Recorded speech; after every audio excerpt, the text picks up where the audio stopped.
శ్రోతలకు నా హృదయపూర్వక నమస్కారములు. మన శ్రోతలలో ఒక సోదరుడు ప్రశ్నను పంపటం జరిగింది. ఆ ప్రశ్న, మీరు చెప్పే శీర్షికలు వింటున్నాను, నేను ఎవరు అన్న విషయాన్ని గురించి, ప్రాపంచిక వ్యవహారాల గురించి చాలా చక్కగా అర్థమవుతున్నది. అలాగే రోజు ధ్యానం చేస్తున్న వారికి, కోపం ఇవన్నీ ఉన్నవారికి, అంటే కోపం లాంటి ఇతర దుర్గుణాలు ఉన్నవారికి, రోజు ధ్యానం చేసేవారికి ఎంతో కొంత ఉపశమనం కలుగుతుందని మా భావన. దీని గూర్చి కాస్త వివరించగలరు? అంటే వీరి ఉద్దేశం ఏంటి అంటే, వారు రాసిన దాంట్లో నాకు అర్థమైంది, రోజు ధ్యానం చేస్తుంటే ఈ కోపము చెడు గుణాలు అనేవి ఎంతో కొంత తగ్గుతాయని మేము అనుకుంటున్నాం, దీని గురించి కొంచెం వివరించండి అని. ఇక్కడ అసలు మనం గమనించవలసిన విషయం ఏంటి అంటే, మనం ఆధ్యాత్మికత, భౌతికత అనేటువంటి రెండు విషయాలను ఎప్పుడు మాట్లాడుకుంటూ ఉంటాం. అంటే పదాలు మీరు వింటూ ఉంటారు. భౌతికం అంటే మనం మామూలు జీవితము అని మనం అనుకుంటూ ఉంటాం. ఆధ్యాత్మికము అన్నప్పుడు మనం ఏదో ఒక ప్రత్యేకమైనటువంటిది ఏదో చేస్తున్నాం అనుకుంటాం. అంటే చాలామంది దైవాలను పూజించటం, దేవుళ్ళు దేవతలను పూజించటం, వాళ్ళ మతానుసారం వాళ్ళ ప్రార్థనాలయాలకు వెళ్ళటం, వాళ్ళ ప్రార్థనలు చేసుకోవటం, ఆ దైవ సంబంధిత కార్యాలు చేయటం, అంటే బాహ్యంలో ఆ దైవ సంబంధిత సాధనలో ఆ మతానుసారం వాళ్ళ విధానాలలో చెప్పినవన్నీ వాళ్ళ జీవితంలో పాటించుకోవటం, ఇదంతా కూడా ఆధ్యాత్మికత అని అనుకుంటూ ఉంటారు. శరీరంతో చేసే ఏ క్రియ అయినా, అది కనపడుతూ వ్యక్తపరచబడుతూ చేసే ఏ క్రియ అయినా భౌతికమే. భౌతికము అంటే కనపడేది అని, గ్రహించటానికి వీలుగా ఉన్నది అని. అంటే కంటి ద్వారా చూడటానికి వీలుగా ఉండొచ్చు, చెవుల ద్వారా వినటానికి వీలుగా ఉండొచ్చు, నోటి ద్వారా మాట్లాడటానికి వీలుగా ఉండొచ్చు, శబ్దం చేయటానికి వీలుగా ఉండొచ్చు, నాలుక ద్వారా రుచులు చూడటానికి వీలుగా ఉండొచ్చు, ఏదైనా కానీ చర్మం ద్వారా స్పర్శలు తెలుసుకోవటానికి వీలుగా ఉండొచ్చు. అలా గ్రహణంగా, అంటే పంచేంద్రియాల శరీరంతో కార్యాలు చేస్తూ, ఆ శరీర కార్యాలతో మీరు చేస్తున్నది భౌతిక ప్రక్రియ అయిన, అంటే వృత్తి, వ్యాపార, ఉద్యోగాలు ప్రపంచంలో తిరుగుతూ ఎలా చేస్తున్నారో, మీ కుటుంబ జీవితాన్ని, సంసార జీవితాన్ని నడుపుకోవడానికి శరీరాన్ని ఎలా ఉపయోగిస్తున్నారో, అలా ఉపయోగించడానికి అవసరమైన ప్రజ్ఞను, తెలివిని భౌతిక విషయాలలో సాధించుకోవడానికి, బ్రతకడానికి, జీవించడానికి అవసరమైన దానికి ఎలా ఉపయోగిస్తున్నారో, అలా మీరు భౌతికమైనటువంటి మత ప్రచారాలు, మార్గ ప్రచారాలు, దైవ ప్రచారాలు, గురు ప్రచారాలు, జ్ఞాన ప్రచారాలు, ఏదైనా కానివ్వండి, గ్రంథ ప్రచారాలు, శరీరపరంగా భౌతికంగా ప్రపంచంలో తెలివిని, ప్రజ్ఞని ఉపయోగించి కార్యరూపంలో చేస్తున్నప్పుడు అదంతా భౌతికమే. అంటే కనపడుతున్నది, వినపడుతున్నది, పంచేంద్రియాలతో శరీరంతో జరుగుతుంది, అదంతా భౌతికమే. అయితే అది మంచా చెడా అనేది వేరే విషయం. ఇప్పుడు మతం మంచిదా కాదా, గురువు మంచోడా కాదా, ఓ మాతాజీ మంచివారా కాదా, ఈ సాధనా మార్గం మంచిదా కాదా, ఈ విధానం మంచిదా కాదా, అసలు ఎంతమంది దేవుళ్ళు దేవతలేంటి, వీళ్ళంతా మంచివాళ్ళా కాదా, అది కాదు ఇక్కడ ప్రశ్న. భౌతికము అంటే నువ్వు శరీరంతో నీ సహజ జీవితంలో, నువ్వు జీవించే మామూలు జీవితంలో నీ శరీర అవసరాలు తీర్చుకోవడానికి, ఇంద్రియ అవసరాలు తీర్చుకోవడానికి, కుటుంబ అవసరాలు తీర్చుకోవడానికి నువ్వు నిండు నూరేళ్లు నీకు తోచినటువంటి ఏదో ఒక ప్రయత్నం శరీరంతో ఎలా చేస్తున్నావో, ఆ ప్రయత్నానికి కూడా నువ్వు తెలివి వాడాలి, బుద్ధి వాడాలి, మనసు వాడాలి, జ్ఞానం వాడాలి, నీ శరీరంలో ఉన్న సమస్తం వాడాలి. అని దేనికి వాడుతున్నావు? ప్రాపంచిక విషయాలను నువ్వు పొందటానికి. అంటే ప్రపంచంలోనే ఏదో పని చేస్తున్నావు, అది నీకు కనపడే పని, నువ్వు చేస్తున్న పని కనపడుతుంది, గ్రహింపబడుతుంది. అంటే నువ్వు మాట రూపంలో మాట్లాడితే వినపడుతుంది, శబ్దరూపమైంది. అది నువ్వు కార్యరూపంలో చేస్తే కనపడుతుంది. అలాగే నువ్వు ప్రపంచంలో చేసేటువంటి దైవీ క్రియలన్నీ కూడా, కనపడేవి, వినపడేవి, ఇలా చేసేవన్నీ కూడా నువ్వు దైవం పేరుతో చేసిన, మతం పేరుతో చేసిన, నువ్వు సాధనల పేరుతో చేసిన ఏది చేసినా కూడా భౌతిక వ్యవహారం. అంటే ప్రార్థనాలయాలు కట్టుకుంటాం, ప్రచారం చేస్తాం, అనేక పుస్తకాలు, రకరకాల గ్రంథాలు రచిస్తాం, ఆ గ్రంథాలన్నీ అమ్ముతూ మళ్ళీ అవి ప్రచారం చేస్తూ రోడ్ల మీద తిరుగుతూ కనబడతారు చాలామంది. గ్రంథ ప్రచారం అది కొత్తగా అది కూడా వచ్చింది ఇప్పుడు. ఎక్కడ పెడితే అక్కడ రోడ్ల మీద పెద్ద పెద్ద చదువుకున్న వాళ్ళు రోడ్ల మీద, బస్ స్టాపుల్లో, ట్రైనుల్లో ఇలా పుస్తకాలు అమ్ముతూ తిరుగుతూ ఉంటారు. అదొక సేవ, ఆ సంస్థకి సేవ. వాళ్ళ గురువు గారు అలా చెప్పారు. ఇది తప్ప రైట్ అనేది అసలు విషయమే కాదు.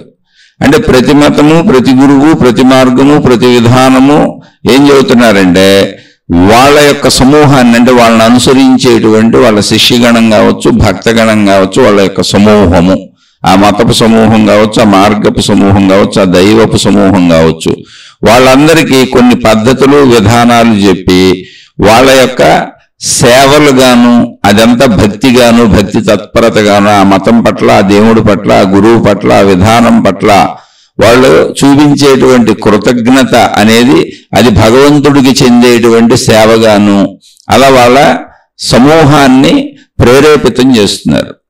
అయితే అది తప్ప రైట్ అని అసలు పాయింటే మాట్లాడట్లే. నేను ఇక్కడ విశ్లేషణ మీకు అర్థమవడానికి చెబుతున్నా. అలా భౌతిక ప్రక్రియలన్నీ భౌతికమే. మీరు భౌతిక ధనాన్ని దైవం కొరకు ప్రజల నుంచి సేకరిస్తున్నారు, అది భౌతికమే. అదే రూపంలో మీరు వస్తువులు అమ్మండి, లేదా అనేక ప్రజలకు ఉపయోగకరమైనటువంటి వస్తువులు తయారు చేసి అమ్మండి, లేదా పుస్తకాలు అమ్మండి, లేదా ఫోటోలు అమ్మండి, ఇంకోటి చేయండి, డొనేషన్లు తీసుకోండి, ఏదైనా చేయండి. ప్రార్థనాలయాలు కట్టారు, మనం ఇళ్ళలో కట్టుకున్నాం, అలా ప్రార్థనాలయాలు కడుతున్నారు. ఇది తప్పు ఒప్పు కాదు. అసలు భౌతికము ఆధ్యాత్మికము అనే దాని యొక్క భిన్నత్వం మీకు తెలియటం కోసం చెబుతున్నా. చాలా మంది భౌతికమును ఆధ్యాత్మికము అనుకుంటున్నారు. అందుకనే మనిషిలో గుణమార్పు రావటం లేదు. అందుకని మనిషి తనను తాను తెలుసుకోవటం లేదు.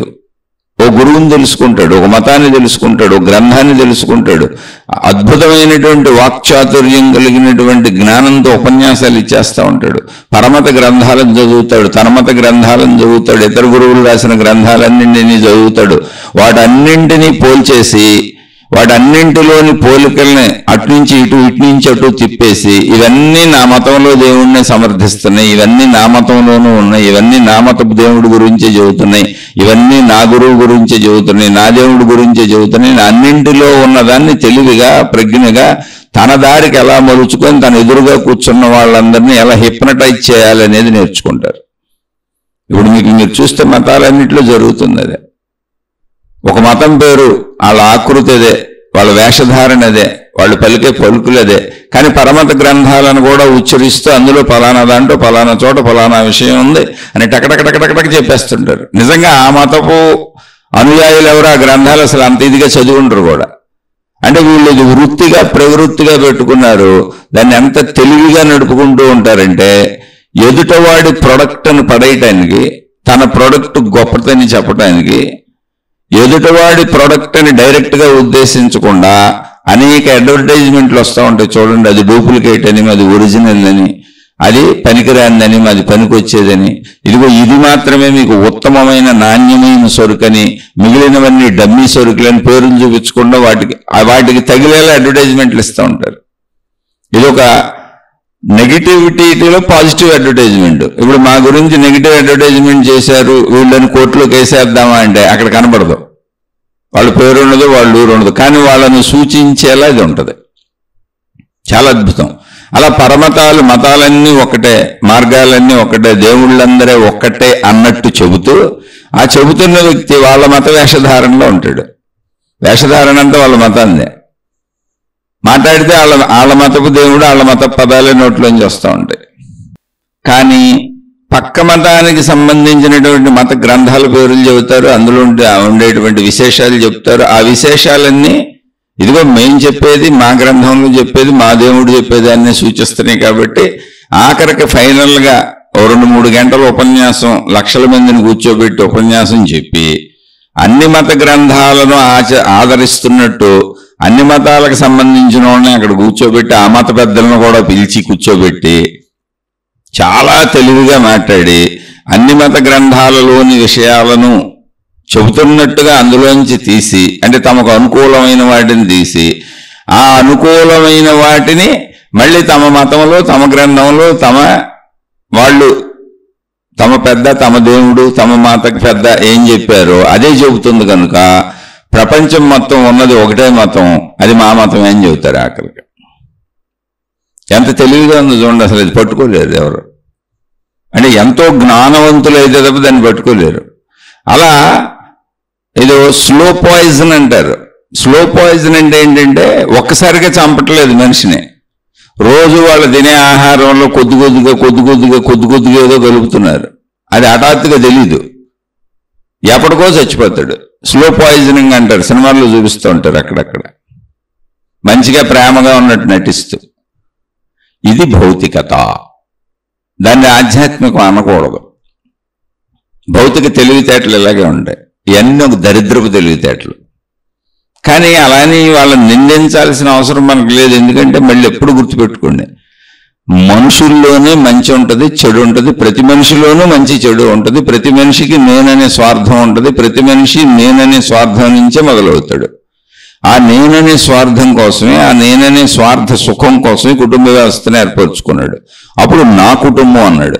నేను నా కుటుంబం అనే స్వార్థం కోసమే సంపదలు సంపాదించుకుంటున్నాడు. అప్పుడు నా సంపదలు నావి అన్నాడు. నేను, నావి, నాది, నేను, నాది, నావి, నా వాళ్ళు.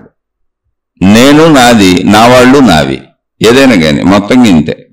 దానికోసం మిగిలిన అన్నింటి నుంచి జాగ్రత్తగా తప్పించుకుంటూ, మిగిలిన అన్నింటి నుంచి జాగ్రత్తగా దొరికినంత తెచ్చుకుంటూ, నేను, నాది, నా వాళ్ళు, నావి అనే దాన్ని పెంచుకోవడానికి ప్రయత్నిస్తూ ఉంటాడు. సౌఖ్యంగా ఉండడానికి ప్రయత్నించుకుంటూ ఉంటాడు. ఆ అవసరాలకు సంబంధించిన సంపదలో అన్నింటినీ పెంచుకునే ప్రయత్నం చేస్తూ ఉంటాడు. ఇదే మొత్తం జీవితం. ఎందుకంటే జీవితం ఏమి లేదు మనిషికి, చనిపోయే వరకు ఇంతే.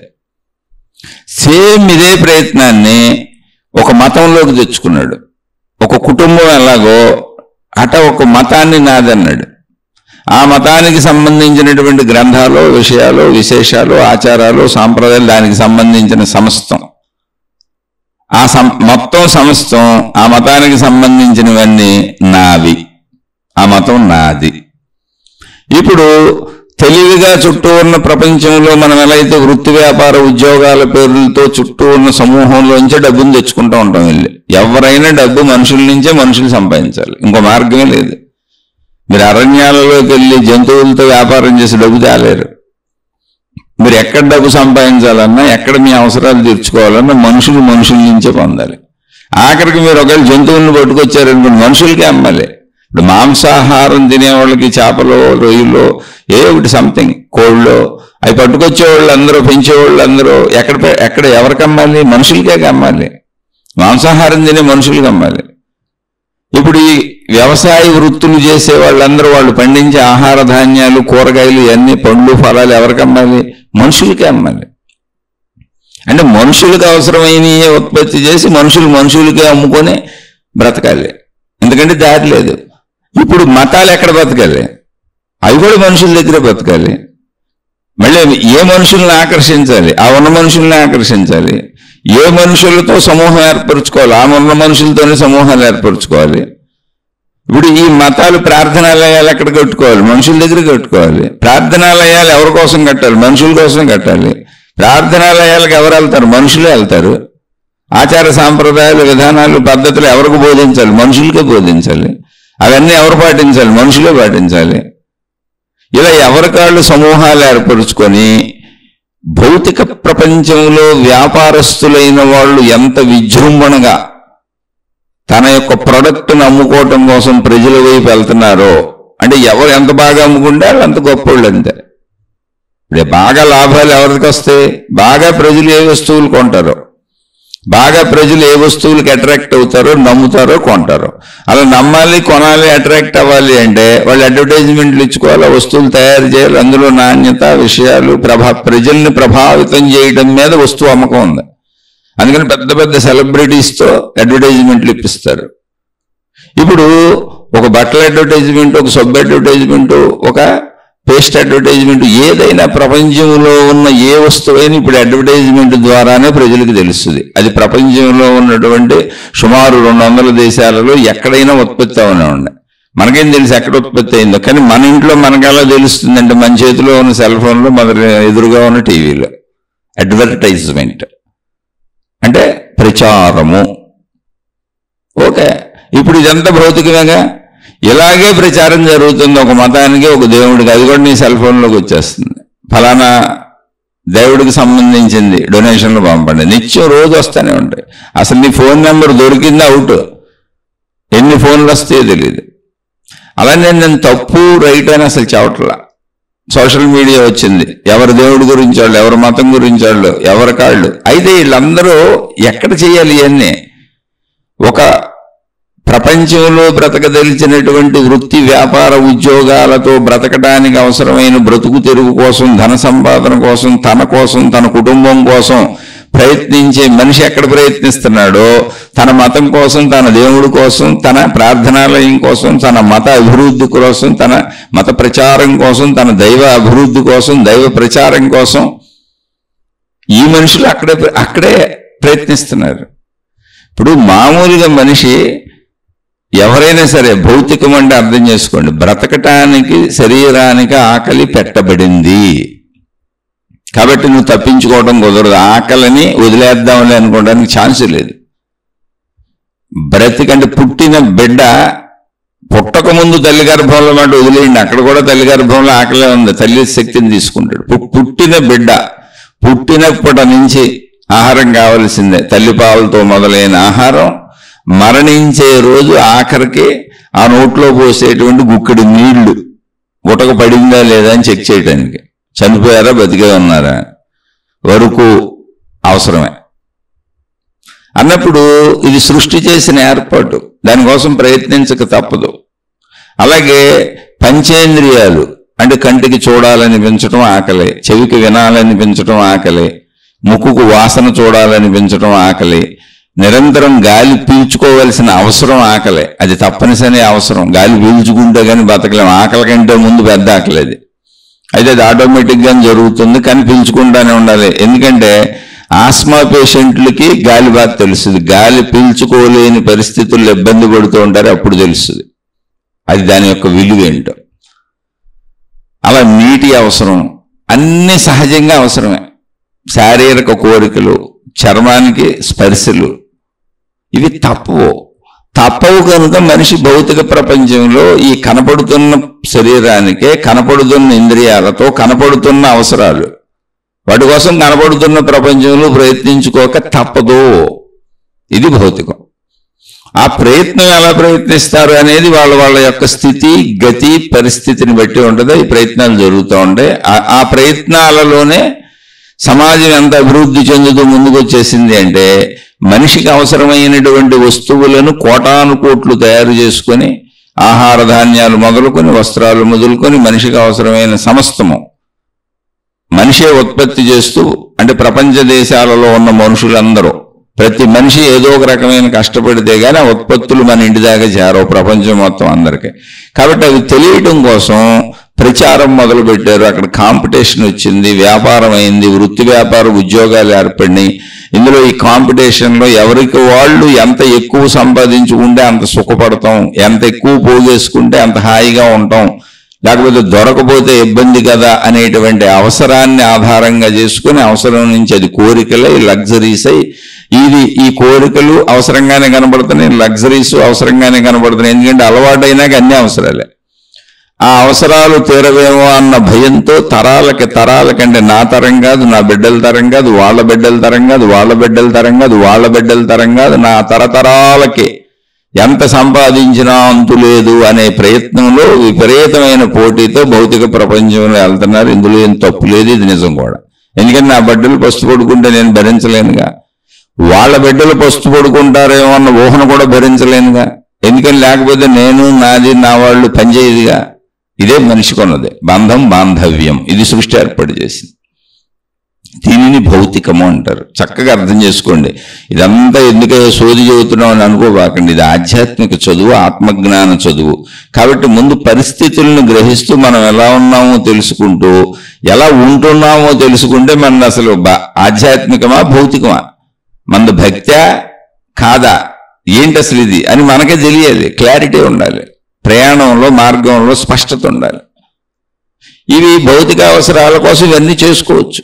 సరైన భార్య కోసం, సరైన భర్త కోసం, జీవిత భాగస్వామి కోసం చేపల వేటలాగా కూరగాయల మార్కెట్లో సరుకులు ఏరుకున్నట్టుగా కిరాణాల్లో ఉన్నతమైన సరుకులు నాణ్యతను బట్టి మన దగ్గర ఉన్న డబ్బును బట్టి కాస్ట్లీ సరుకులు కొనుక్కున్నట్టు, డబ్బు లేని వాళ్ళు చీప్ అయిన సరుకులు కొనుక్కున్నట్టు అలా జీవిత భాగస్వాముల ఎన్నిక కూడా ఇప్పుడు అలాగే అయింది. ఎందుకని అంటే ఇందులో డబ్బు అనేది వచ్చింది. తక్కువ, ఎక్కువ, పేదవారు, గొప్పవారు అనేక రకాల తరగతులుగా క్లాసిఫికేషన్ ఉంది.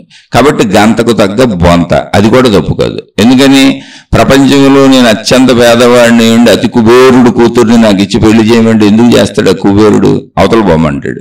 ఎందుకని వాళ్ళ అలవాట్ల ప్రకారం, వాళ్ళ స్థాయి ప్రకారం తన కూతుర్ని పెంచుకున్నాడు కనుక ఆ స్థాయిలో ఉన్న వాళ్ళు అయితేనే తన కూతురు అక్కడ ఉండగలుగుతుంది. ఎందుకంటే అలవాట్లు అవి కనుక. అంతే తప్ప ఇందులో తక్కువ ఎక్కువ లేవు. ఆ అలవాట్లతో పెరిగిన వాళ్ళు ఆ అలవాట్ల మధ్యనే జీవించడానికి అలవాటు పడిపోయి ఉంటారు. అది వాళ్ళ సహజత్వం. కాబట్టి ఇక్కడ ఎవరి స్థాయిలో వాళ్ళు గంతకు తగ్గ బొంతను కట్టుకోవడం తప్పు కాదు. అది ఏదో సినిమాల్లో చూపించినట్టు పేదవాడు డబ్బు ఉన్న వాళ్ళ అమ్మాయిని ప్రేమించేసి ఇప్పుడు ఆమె వచ్చి అంత లగ్జరియస్ లైఫ్లోంచి ఇక్కడ పొలాల పొయ్యి మీద వంటలు చేసేసి ప్రేమికుడిని ప్రేమించడం అనేది వాస్తవ జీవితంలో కుదిరేది కాదు. వాస్తవంలో మనకు దుఃఖం ఎక్కడ కలుగుతుంది అంటే మనం ఏ స్థితిలో ఉన్నామో ఆ స్థితికి సంబంధించినటువంటివన్నీ సమకూరుతూ ఉంటే, అంటే మనకు ఫ్యాన్ అలవాటు అనుకోండి, కనీసం ఫ్యాన్ ఎప్పుడు జీవితం చివరి వరకు ఉండాలి. ఏసీ అలవాటు అయితే ఏసీ జీవితం చివరి వరకు ఉండాలి. అది ఏసీ ఏ రోజు లేదో తగ్గిపోయి కిందకు వచ్చానో అప్పుడు దుఃఖం అవుద్ది. ఏసీ కంటిన్యూ అవుతూ అంతకంటే కొంచెం డబ్బు అధికంగా దాచుకోగలిగాను అనుకోండి సుఖం అవుద్ది. అంటే అంతకంటే ఇంకేం. అలా అన్నీ నేను తినేవి, నేను కట్టుకునేవన్నీ నా స్థాయిలో నాకు తగ్గకుండా జీవితం చివరి వరకు ఉండాలి. లేకపోతే తగ్గుతాయేమో అన్న భయం, తగ్గకూడదు అన్న భయం, అవి తగ్గితే నేను బతకలేను అన్న భయం నిజమే. ఎందుకని అలవాటు పడిపోయినటువంటి శరీరం వాటిని తగ్గినప్పుడు భరించలేని స్థితికి వస్తుంది. అంతే, అంతకంటే ఏం లేదు. నిజంగా భరించలేం. ఎందుకని మనకు అన్నీ తెలుస్తాయి కనుక. ఇప్పుడు ఏసీకి అలవాటు పడ్డాం, ఏసీ నుంచి దిగజారిపోయాం, వ్యాపారాలు దెబ్బతిన్నాయి, ఏమీ లేదు, మొత్తం దిగజారిపోయి పూరు గుడిసెలోకి వచ్చాం. ఇప్పుడు ఫ్యాన్ కూడా లేదు. ఇంతకుముందు ఏసీల్లో పడుకున్న నేను ఇప్పుడు ఫ్యాన్ కూడా లేకుండా ఈ పూరు గుడిసెలో ఆ ఎండని, ఆ వేడిని, అనే ఆ చలిని నేను ఎలా తట్టుకోగలను? రియల్గా అది ప్రాబ్లం కాదు. నాకు అసలు ఫస్ట్ నుంచి ఏసీ తెలియదు, నేను పూరు గుడిసెలోనే ఉండి రోడ్డు పక్కనే ఊరిని అలా మంచం వేసుకు పడుకుంటున్నాను అనుకో, నో ప్రాబ్లం, అదే శరీరానికి అలవాటు అయ్యి ఉంటుంది. అందుకని మీకు పుట్టుకతో ఉన్నటువంటి, మీరు చేసుకున్నటువంటి సహజ అలవాట్లు ఏమున్నాయో మీ ఎదుగుదలలో, అవన్నీ జీవితం చివరి వరకు కొనసాగేలా మనిషి ప్రయత్నించుకుంటూ ఉంటాడు. శరీరానికి అవి అలవాటు అయిపోయినాయి కనుక. ఇది భౌతికం. ఓకే, అందులో ప్రయత్నించాలి, తప్పు లేదు. కాబట్టి ఆ పోటీలో పరుగులు పెడతా ఉంటారు. ఆ పోటీ పరుగుల్లో ధన సంపాదన కోసం అడ్వర్టైజ్మెంట్లు వస్తాయి, ప్రచారాలు వస్తాయి. అంటే బిజినెస్లు వచ్చినప్పుడు ఆ బిజినెస్లను ఆధారం చేసుకుని కోటాను కోట్ల మంది వృత్తులుగా, వ్యాపారాలుగా, ఉద్యోగాలుగా చేస్తూ ఉంటారు. ఇవన్నీ సహజం. అక్కడ ప్రచారాలు అవసరం. ఎందుకంటే మనుషులకి అవి ఉన్నాయని, ఆ ప్రొడక్ట్ ఉందని తెలియాలి. అవసరమైన మనిషి కొనుక్కోవాలి. కొనుక్కున్న మనిషి నుంచి లాభం పొంది వృత్తి చేసేవాళ్ళు, వ్యాపారం చేసేవాళ్ళు, అందులోనే ఉద్యోగాలు చేసేవాళ్ళు అందరూ బతకాలి. ఇప్పుడు మనకి ఏ ఉద్యోగమైనా, గవర్నమెంట్ ఉద్యోగం అంటే గవర్నమెంట్ ఉద్యోగస్తులు దేని మీద పడుతున్నారు? మనం కట్టే ట్యాక్సుల మీద. ట్యాక్సులు ఎక్కడి నుంచి వస్తున్నాయి? వృత్తి వ్యాపార ఉద్యోగాలు చేసేవాళ్ళందరూ ఒక లిమిట్ ఇన్కమ్ దాటినాక ట్యాక్సులు కడుతున్నారు. కాబట్టి ఎవరైనా అంతే. మళ్ళీ వీటి మీద ఆధారపడి అన్ని వ్యవస్థలు ఉన్నాయి. ఏ వ్యవస్థ అయినా అక్కడే ఉంది. కాబట్టి ఇది అవసరం ప్రపంచంలో. ప్రపంచంలో ప్రచారం అవసరం భౌతికంలో. ఎందుకంటే లేకపోతే తెలియదు మనిషికి. 200 దేశాల్లో, అంటే సుమారుగా చెబుతున్నా, ఆ ఇంకేదో రౌండ్ ఫిగర్ బాగుందని అది మాట్లాడుతూ ఉంటారు. 200 దేశాలని. 200 దేశాలలో ఎక్కడెక్కడో భూమి మీద విసిరేసినట్టు సముద్రాలకు అవతల దూర దూర ప్రాంతాలలో ఉన్నటువంటి దేశాలలో అక్కడ నివసించేటువంటి ప్రజలందరూ ఎక్కడెక్కడో ఎవరిళ్లలోనో, ఎవరి దేశాల్లోనో, ఎవరి ఊళ్ళల్లోనో వాళ్ళు తయారు చేసిన వస్తువులు అన్ని దేశాలకు ఒక దేశం నుంచి ఇంకో దేశానికి వెళుతున్నాయి అంటే అది కేవలం ప్రచార మాధ్యమం, ప్రసార మాధ్యమం. లేకపోతే ఎలా కొంటాం, ఎలా తెలుస్తుంది మనకు? మన పక్కింట్లోడు గురించే తెలియదుగా చెప్పకపోతే మనకి. ఇప్పుడు మన పక్కింట్లోడే ఏదన్నా ఉత్పత్తి పెట్టి తయారు చేస్తున్నాడు, ఏ కొవ్వొత్తులు తయారు చేస్తున్నాడు అనుకుందాం, చిన్న స్మాల్ స్కేల్ ఇండస్ట్రీ లాగా. మనకేం తెలుసు? ఆయన ఇంట్లో తయారు చేసుకుంటుంటే అది మనకి చెబితే కదా తెలిసేది. అలా చెప్పటమే ప్రచారం. ప్రపంచవ్యాప్తంగా చెప్పటమే ప్రచారం. అది భౌతికంలో అవసరం. కానీ ఒక మతాన్ని అలా ప్రపంచవ్యాప్తంగా ప్రచారం చేయటం, ఒక మార్గాన్ని అలా ప్రపంచవ్యాప్తంగా ప్రచారం చేయటం, ఒక దేవుణ్ణి అలా ప్రపంచవ్యాప్తంగా ప్రచారం చేయటం, అది ఒకటే అయితే పర్వాలేదు. ఒకే మతం ప్రపంచం అంతా ఉంటే పర్వాలేదు, ఒకే దేవుడు ప్రపంచం అంతా ఉంటే పర్వాలేదు, ఒకే విధానం ప్రపంచం అంతా ఉంటే పర్వాలేదు, అప్పుడు అసలు ప్రాబ్లమే లేదు. కానీ అనేక మతాలు, అనేక విధానాలు, అనేక పద్ధతులు, ఈ ఒకే మానవ సమూహంలో మనుషులందరూ ఒకటే. ఇప్పుడు పేస్ట్ కొనేటప్పుడు మనుషులందరికీ ఒకటే, 100 పేస్టులన్నా పళ్ళు తోముకుంటారు. దాని ఉపయోగం అది ఎవరికి నచ్చింది అడు కొనుక్కుంటాడు. ఎందుకంటే అది అవసరం కనుక, ప్రచారం, భౌతికం, అది అవసరం. కానీ ఒక కనపడనటువంటి దేవుణ్ణి, మతం అంటే ఏం లేదు, అక్షరాల సమూహం అంతే. ఆ మతం అంటే ఒక అభిప్రాయాలు, మేము కొన్ని అభిప్రాయాలు ఏర్పరచుకొని, ఈ దేవుణ్ణి ఏర్పరచుకొని, ఈ విధానాలు ఏర్పరచుకొని, ఈ సిద్ధాంతాలు ఏర్పరచుకొని, ఈ పద్ధతులు ఏర్పరచుకొని, మాకు ఈ రంగులు పెట్టుకొని, ఈ హావభావాలు పెట్టుకొని, ఈ భాష, ఈ మా వేషధారణలు పెట్టుకొని వీటితో మేము సాగుతాం, ఇది మా మతం, మేమే ఏర్పాటు చేసుకున్నాం. అలా అనేక మంది ప్రపంచంలో అనేకం ఏర్పాటు చేసుకొని మళ్ళీ ఎవరికి వాళ్ళు ఈ సృష్టికి కారణం మా దేవుడే, ఈ సృష్టికి కారణం మా మతమే, ఈ సృష్టిలో నిలబడటానికి కారణం మా ఆచార సాంప్రదాయాలే అంటే ఏమవుద్ది ప్రపంచం? అది ఇక్కడ ప్రాబ్లం. ఇప్పుడు పేస్టులు అమ్మే వాళ్ళతో, సబ్బులు అమ్మే వాళ్ళతో, వస్తువులు అమ్మే వాళ్ళతో ప్రాబ్లం లేదు. వాళ్ళు ఏమంటున్నారంటే 100 మంది 100 పేస్టులు తయారు చేశారు, 100 మంది దమ్ముగా ఎవరు అడ్వర్టైజ్మెంట్లు వాళ్ళకి ఇచ్చుకుంటున్నారు, 100 మంది వాళ్ళ గొప్పతనాలు ఏంటో చెప్పుకుంటున్నారు, మీకు నచ్చిన పేస్ట్ కొనుక్కోండి అన్నారు, మనకు నచ్చింది కొనుక్కుంటాం. అలా భౌతికమైనటువంటి విషయాలతో ప్రాబ్లం లేదు. కానీ ఇక్కడ 100 మతాలు వచ్చేసి, 1000 మతాలు వచ్చేసి, 1,00,000 మతాలు వచ్చేసి, 1,00,000 సాధనా విధానాలు వచ్చేసి, ఇందులో నుంచి అయితేనే మీరు పొందుతారు, ఎలా అయితేనే మీరు పొందుతారు, మన దేవుడే కరెక్ట్, మా మార్గమే కరెక్ట్, మా దేవుడే కరెక్ట్, మిగిలిన దేవుళ్ళు తప్పు, మిగిలిన మతాలు తప్పు, మిగిలిన మార్గాలు తప్పు, మిగిలిన విధానాలు తప్పు అని ఎవరికాళ్ళు గ్రంథాలు రాసేసుకొని అసలు ఈ సృష్టిని తయారు చేసిందే మా దేవుడు, మీ సృష్టికి మూలకారకుడే మా దేవుడు అని పక్క మతాలను దూషించటం, ద్వేషించటం, మళ్ళీ ఆ మతాలలో, ఆ పక్క మత గ్రంథాలలో ఉన్న అడుగులో విషయాలు తీసుకొని అసలు ఆ పక్క మత గ్రంథాలు కూడా మా దాని గురించే చెబుతున్నాయి, మా దేవుడి గురించే చెబుతున్నాయి, అవి కూడా మా దాంట్లోనే ఉన్నాయని అక్కడక్కడ ఉన్న కొన్నిటిని ఎన్నుకొని కలగాపొలగం చేసేసి సామాన్య ప్రజల్ని ఎటు తీసుకుపోతున్నారు, అది తర్వాత ఎటు తీసుకుపోతున్నారని ఆదుర్ద మనకెందుకు, ఎటుపోయేవాళ్ళు అటుపోతారు, నేను ఎటుపోతే మీకెందుకు, మీరు ఎటుపోతే నాకెందుకు, ఎందుకంటే పోయేవాడిది కదా దుఃఖం. వాడు తెలుసుకున్నప్పుడు వాడు సరైన మార్గంలోనే పోతాడు. తప్పుడు మార్గం అని అర్థమైనాక సరైన మార్గంలోకి ఎవడైనా వచ్చేస్తాడు. విషయం అది కాదు. అసలు ఒకటి భౌతిక వస్తువులలాగా భౌతికంగా భగవంతుణ్ణి, మతాన్ని, మార్గాన్ని, గురువుని, మాతాజీని, గ్రంథాన్ని భౌతిక ప్రక్రియలో చేసినప్పుడు అది భౌతికమే అవుతుంది తప్ప ఆధ్యాత్మికం ఎలా అవుతుంది అనే విషయాన్ని ముందు మీరు తెలుసుకోవాలి. ఇది నా బాధ. అసలు నేను చెప్పదలిచింది అది ఆధ్యాత్మిక చదువు, ఆత్మజ్ఞాన చదువు అన్నప్పుడు ఈ శీర్షికల ద్వారా నేను చెప్పదలిచినటువంటి విషయం ఏంటంటే భౌతిక ఆధ్యాత్మికతల మధ్య ఉన్నటువంటి విభేదాన్ని మీరు గుర్తించండి. అలాని గుర్తించి ఇప్పుడు మీరేమీ భౌతికాన్ని, ఆధ్యాత్మికాన్ని విడదీసేయలేరు. కానీ స్పష్టమైన ఆధ్యాత్మికత ఏంటో తెలుసుకోండి.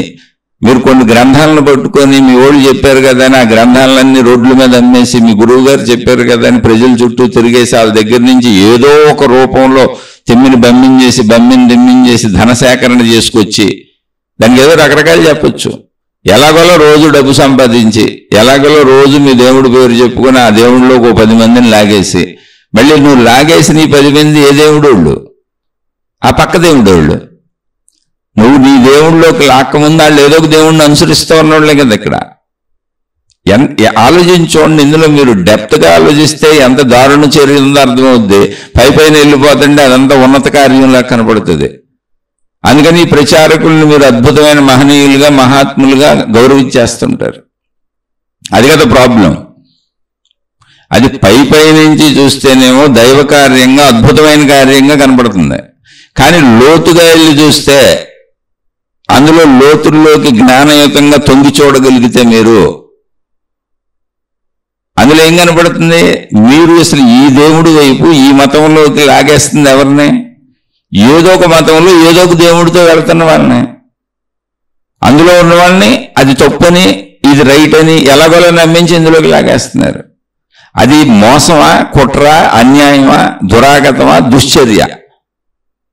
నాదే కరెక్ట్ అని చెబుతున్నారు, మిగిలిన కాదంటున్నారు. నా దేవుణ్ణి నువ్వు ఏదో ఒకటి నా దేవుడు చెప్పినట్టు చేస్తే మీకు మోక్షం వచ్చేస్తుంది అంటున్నారు. అసలు ముందు ఇది చూడండి. మోక్షం దేవుడు ఇవ్వటం ఏంటి? ఆ దేవుడు ఎక్కడున్నాడు? ఎవరికి కనపడ్డాడు? నీకెప్పుడు కనపడ్డాడు? అంటే ప్రజల్ని ఎంత ఎత్తులో మభ్యపెట్టేస్తున్నారో చూడండి. మోక్షం అంటే అసలు అర్థమేంటి? అసలు మోక్షము అంటే అర్థమేంటి? మోహక్షయము మోక్షము, మోహక్షయము మోక్షము. మోక్షం అంటే విడుదల. ఇప్పుడు నీకు దేవుడి పట్ల మోహం ఉన్నా, మతం పట్ల మోహం ఉన్నా, గురువు పట్ల మోహం ఉన్నా, ఇది నాది అన్నా, మిగిలిన కాదన్నా, మిగిలిన వాటిని తిడుతున్నా, నీ దాన్ని పొగుడుకుంటున్నా, నేను నా కుటుంబం నా వాళ్ళనే భౌతికం అలాంటిదో, నేను నా మతం నా దేవుడు నా విధానం కూడా అలాంటిదే. మోహక్షయం ఎక్కడైంది? ఇంకా పెద్ద మోహం పెంచుకున్నావు, పెద్ద పెద్ద మోహం పెంచుకున్నావు. ఒకడు ఒక్క ఇల్లే కట్టుకున్నాడు, బాగా డబ్బున్నోడు 10 ఇళ్ళు కట్టుకొని అద్దెకిచ్చుకున్నాడు.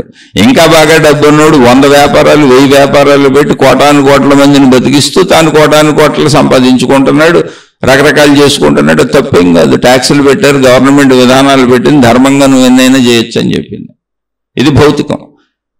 ఆధ్యాత్మికతలో నువ్వు ప్రార్థనాలయాల పేరుతో ఒకటి ఇల్లు కడితే నువ్వు ప్రార్థనాలయం కట్టు, అంతే. ఏముంది అందులో తేడా? మతం పేరుతో కట్టు, మార్గం పేరుతో కట్టు, దేవుడి పేరుతో కట్టు. ఎంత డబ్బు ఉన్నోడు ఎంత పెద్ద ఇల్లు కట్టుకుంటున్నాడు, డబ్బు లేనివాడు ఎంత చిన్న ఇల్లు కట్టుకుంటున్నాడు, నీ చాతుర్యంతో నువ్వు ప్రజల నుంచి ఎంత డబ్బు తేగలిగావు అంత పెద్ద ప్రార్థనాలయం కట్టు. అలాంటి ప్రార్థనాలయాలు 100,000, 1000, లక్షలు కట్టేశావు. ఇవన్నీ ప్రజల నుంచి తీసుకున్నాయే కదా, అది భౌతికమైన ప్రక్రియ కదా. ఏముంది అందులో? ఇప్పుడు ఎలాంటి ప్రార్థనాలయాలు? ఒక అపర కుబేరుడు కట్టాలి అనుకున్నాడు, అనుకుందాం ఊరికనే. అసలు ఆయనకి ఏ భక్తి లేదు, ఊరికనే సరదాగా నేను బోళ్ళు సంపాదించాను కదా, నా వ్యాపారాలన్నీ ఎన్ని ఊళ్ళల్లో ఉన్నాయంటే ప్రపంచంలోని అన్ని దేశాల్లో ఆయన వ్యాపారాలు ఉన్నాయి. ఒక అపర కుబేరుడికి నా వ్యాపారం ఉన్న ప్రతి చోట, నా స్టోర్ ఉన్న ప్రతి చోట, నా వ్యాపార సంస్థ ఉన్న ప్రతి చోట నేను నా దేవుడికి సంబంధించిన ఒక మందిరాన్ని అక్కడ కడతాను, లేదా ఒక పూజా విధానాన్ని, ఏదో నా దేవుడి ప్రార్థనాలయాన్ని కడతాను అని ఆయన కట్టాడు. అసలు ఆయనకి ఏ భక్తి లేదు, ఉన్న సరదాగా కట్టాడు. ఈ దేవుడు అంటే ఇష్టం నాకు, ఊరినే కట్టాను అంతే తప్ప. ఇప్పుడు ఆయన ఈ మహాత్ముల కంటే గొప్పవాడు అయిపోతాడుగా. ఎందుకని ఎక్కువ కట్టినోడు గొప్పవాడైతే ఆ ఎక్కువ కట్టినోడు ఇంకా ఎక్కువ అయిపోతాడుగా. మీకు ఎందుకు? మన భారతదేశంలో బిర్లా మందిర్స్ అని ఉంటాయి, మీరు వెళ్ళి చూడండి.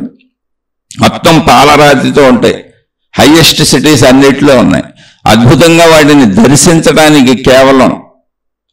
దర్శించడానికి కేవలం కొన్ని వేల లక్షల మంది వెళ్తూ ఉంటారు ప్రతిరోజు. అసలు మొత్తం పాలరాయే.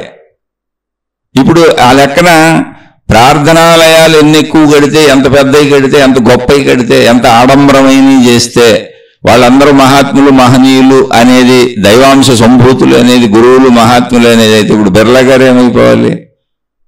వీళ్ళందరికంటే గొప్ప దేవుడు అయిపోవాలి, ఆయన మహాత్ముడు అయిపోవాలి. ఆయన నేను మహాత్ముడు అని చెప్పలేదే. నేను బిర్లా గారి పేరు తీయటంలో ఇందులో బిర్లా టెంపుల్స్ అని ఉన్నాయి, అందుకని చెబుతున్నా. అలా బోల్డ్ మంది కట్టగలరు, ఎవరు కుబేరులు అందరూ కట్టేయగలరు. అందుకని ఇది ఎందుకు చెబుతున్నానంటే, భౌతికంలో గొప్పతనం అది మతంలోదైనా, మార్గంలోదైనా, గురువుదైనా, అది చాతుర్యం చేత ప్రజలలో చొచ్చుకుపోయే విధానం, అది తెలివి ప్రజ్ఞ. దేవుడి పేరు మీదైనా లేదా భౌతిక వ్యాపారాలైనా ప్రజ్ఞ చేత అభివృద్ధి చెందుతాయి. అలా ప్రజల నుంచి అనేక రకాల డబ్బులు సేకరించి పెద్ద పెద్ద ఆశ్రమాలు కట్టచ్చు, 1000 ఎకరాల్లో కట్టచ్చు, 1,00,000 ఎకరాల్లో కట్టచ్చు. దానికి అపర కుబేరులు కట్టారుగా. అపర కుబేరులు వాళ్ళ వ్యాపార సామ్రాజ్యాలు ఎలా నిర్మించారో చూడండి. ఎంతెంత ఆస్తులు ఉన్నాయో ప్రతి సంవత్సరం వాళ్ళ ఆస్తులు లిస్ట్ ఇస్తుంటారు. అలా ఈ మతాలు కూడా ప్రజల్లోంచేగా చేయొచ్చు, తెలివిగలవాడు ఏదైనా చేయొచ్చు. కానీ భౌతిక వ్యాపారానికి ఈ భౌతికమైనటువంటి మత మార్గ దైవ విధాన ఆడంబరానికి తేడా ఏంటి? కాబట్టి భౌతికంలో గొప్పదనాన్ని బట్టి మీరు ఆధ్యాత్మికతను లెక్క ఇవ్వకండి. ఇలా భౌతికంలో ఆడంబరాలు చేసేసి కోటాను కోట్ల మందిని శిష్యులుగా సమకూర్చుకొని కొన్ని వేల లక్షలైన ఆశ్రమాలు, అనేక రకాలైనటువంటి వాళ్ళ మతానుసారం ఏమున్నాయో అయ్యి, వాటిని ఏమని పిలుస్తారో అయ్యి, ఆ మత ప్రార్థనాలయాలు నిర్మించి అనేక కోటాను కోట్ల డబ్బులు సంపాదించి ప్రపంచంలోనే హైయెస్ట్ తిరగడానికి ఉందేంటి? విమానాలు, హెలికాప్టర్లే. మనకు అంతకంటే లేవు. ఇంకా ర్యాకెట్లు వేసుకుంటూ భూమి మీద ఎక్కడ తిరుగుతాం? ఇతర గ్రహాలకు పోవాలి. విమానాల్లో, హెలికాప్టర్లో, సొంత హెలికాప్టర్లో, విమానాల్లో, సొంత విమానాల్లో తిరిగినటువంటి అనేక మంది ప్రస్తుతం జైళ్ళల్లో ఉన్నారు, కేసుల్లో ఇరుక్కొని. మరి అంతమందిని ఎలా ప్రభావితం చేయగలిగారంటే చేయొచ్చు. ఎంతోమంది కొన్ని వేల కోట్లు మోసాలు చేశారు ప్రజల దగ్గర. ఏంటి? భౌతికంలో. బ్యాంకులకి ఎక్కొట్టి పారిపోయారు, దొరికారు, వాళ్ళు జైల్లో ఉన్నారు. ఇటు ఆధ్యాత్మికత పేరుతో కోటాను కోట్ల మందిని నమ్మించి కోటాను కోట్ల సామ్రాజ్యాలు తయారు చేసి మొత్తం వేల వేల వేల విధానాలలో మతాలు ప్రార్థనాలయాలు నిర్మించి పెట్టుకున్న వాళ్ళు కూడా జైల్లో ఉన్నారు. కాబట్టి ఆడంబరత్వాన్ని బట్టి మీరు గొప్పతనాన్ని, అంటే ప్రాపంచిక భౌతిక గొప్పతనాన్ని బట్టి మీరు ఒక దైవాన్ని కానీ, ఒక మతాన్ని కానీ, ఒక గురువుని కానీ, ఒక మార్గాన్ని కానీ నిర్దేశించుకుంటే, అది నిజం అనుకుంటే అనుకోండి, అది నిజమైతే అవ్వచ్చుగాక, కానీ అది భౌతికమే, మొత్తం భౌతికమే. ఎందుకని భౌతికం కనపడుతుంది అక్కడ. భౌతికం అంటే కనపడేది, గ్రహణ శక్తులకు దొరికేది, ఇది భౌతికం. ఇంకేమైనా సందేహాలు ఉంటే తర్వాత మాట్లాడుకుందాం, నాకు వీలైనంత చెప్పాను.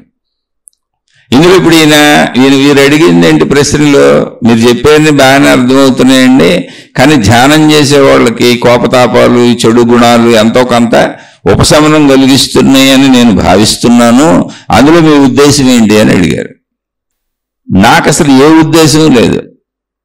ఆధ్యాత్మికము భౌతికము సరిగ్గా తెలుసుకుంటే మీరు ఆధ్యాత్మికంలో ఉన్నారా లేదా అనేది తెలుసుకుంటే మీరు దేన్ని ఫాలో అవ్వాలి, ఏం చేయాలి మీ ఇష్టం. అది మీరు దేంట్లోనే వెళ్ళండి. ఆధ్యాత్మికం అంటే ఏంటో తెలుసుకోండి అంతే. ఇప్పుడు ధ్యానం చేస్తే ఏంటి, తపస్సు చేస్తే ధ్యానము అని పేరు ఒకటే వాడారు మీరు, కానీ ధ్యాన మార్గాలు లక్షలు ఉన్నాయి. ప్రతి ఒళ్ళు ధ్యానం అంటారు. ఎక్కడెక్కడ ఆధ్యాత్మికతలో బరువైన మంచి పదాలు ఉన్నాయో ఆ పదాలన్నింటినీ భౌతికంలో వాడేసుకుంటున్నారు తీసుకొని. అందుకని ప్రజలు పాపం భౌతికతని ఆధ్యాత్మికతని నమ్ముతున్నారు. ఎందుకని సామాన్యుడికి ఎంత లోతుగా ఎక్కడ తెలుస్తుంది. ఇప్పుడు నేను మీతో ఇవన్నీ మాట్లాడాలి అంటే నాకు 40 సంవత్సరాలు పెట్టింది. నా చిన్న వయసు నుంచి అసలు ఈ దేవుడు అనేది నిజమా అబద్ధమా ఏంటని చెప్పి ఎక్కడ గురువులు ఉంటే అక్కడికి వెళ్ళాను, ఎక్కడ మహాత్ములు ఉంటే అక్కడికి వెళ్ళాను, ఎక్కడ మహర్షులు ఉంటే అక్కడికి వెళ్ళాను. ఏంటి అనుమానంతో కాదు, నిజంగా తెలుసుకుందామని, ప్రశ్నించే ధోరణిలో కాదు, భక్తితో వెళ్ళాను, తెలుసుకోవాలని జిజ్ఞాసతో వెళ్ళాను. ఎక్కడ గ్రంథం కనబడితే చదివాను, ఏది దొరికితే చదివాను. అన్ని మతాల ప్రార్థనాలయాలకు వెళ్ళాను, నా స్నేహితులు ఉండేవాడు.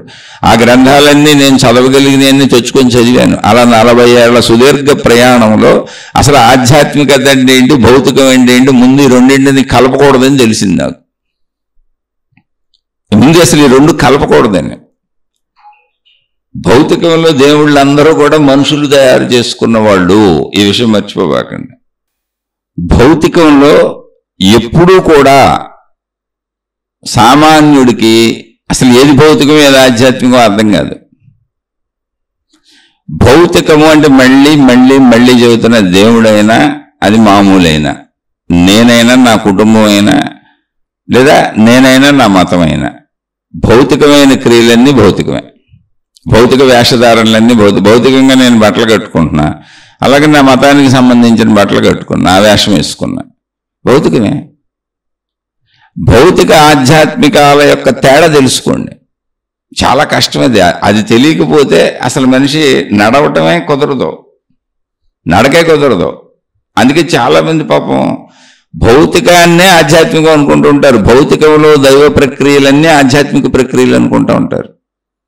చాలామంది ఇదే ఆధ్యాత్మికం నమ్మిస్తూ ఉంటారు. నాకు ఎంత ఆశ్చర్యంగా ఉంటుంది అంటే, నువ్వేమక్కర్లేదు, నువ్వు మేము చెప్పిన పనులు చేయి అంటే. అనేక మంది గురువుల స్థానాలలో, ఎదిగినటువంటి మత పెద్దల స్థానాలలో, ఒక సమూహాన్ని నడిపించగలిగినటువంటి స్థానాలలో ఉన్నటువంటి అన్ని మతాలలో చిన్న చితకవాళ్ళు అంటే వాళ్ళ దగ్గర ఒక 50 మందో 100 మందో 1000 మందో 10,000 మందో 1,00,000 మందో సమూహం ఉంటుంది. వాళ్ళకన్నా నమ్మి వాళ్ళని నమ్మించడానికి నువ్వు మేము చెప్పింది చేయి చాలు, మేము చెప్పే అన్నీ మన దేవుడికి సంబంధించినవి.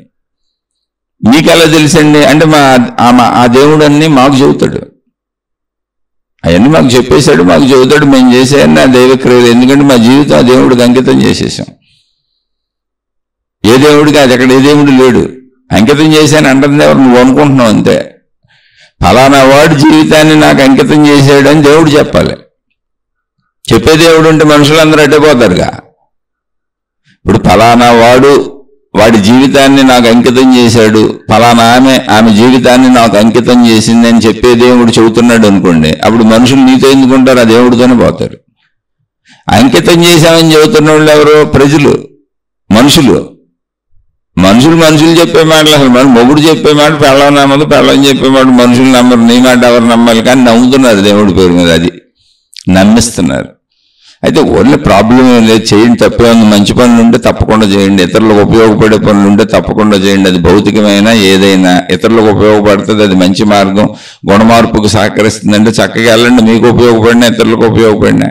కానీ మేము చెప్పినట్టు చేయండి, మీ డబ్బు కానీ మీ సేవలు కానీ మేము చెప్పినట్టు ఖర్చు పెట్టండి, మేము చెప్పిన మార్గంలో ఖర్చు పెట్టండి, మీకెందుకు మన దేవుడు మోక్షం ఇచ్చేస్తాడు అంటే అసలు అర్థం కావట్లే. మోక్షం అంటే ఏంటని, ఇంత దారుణమా?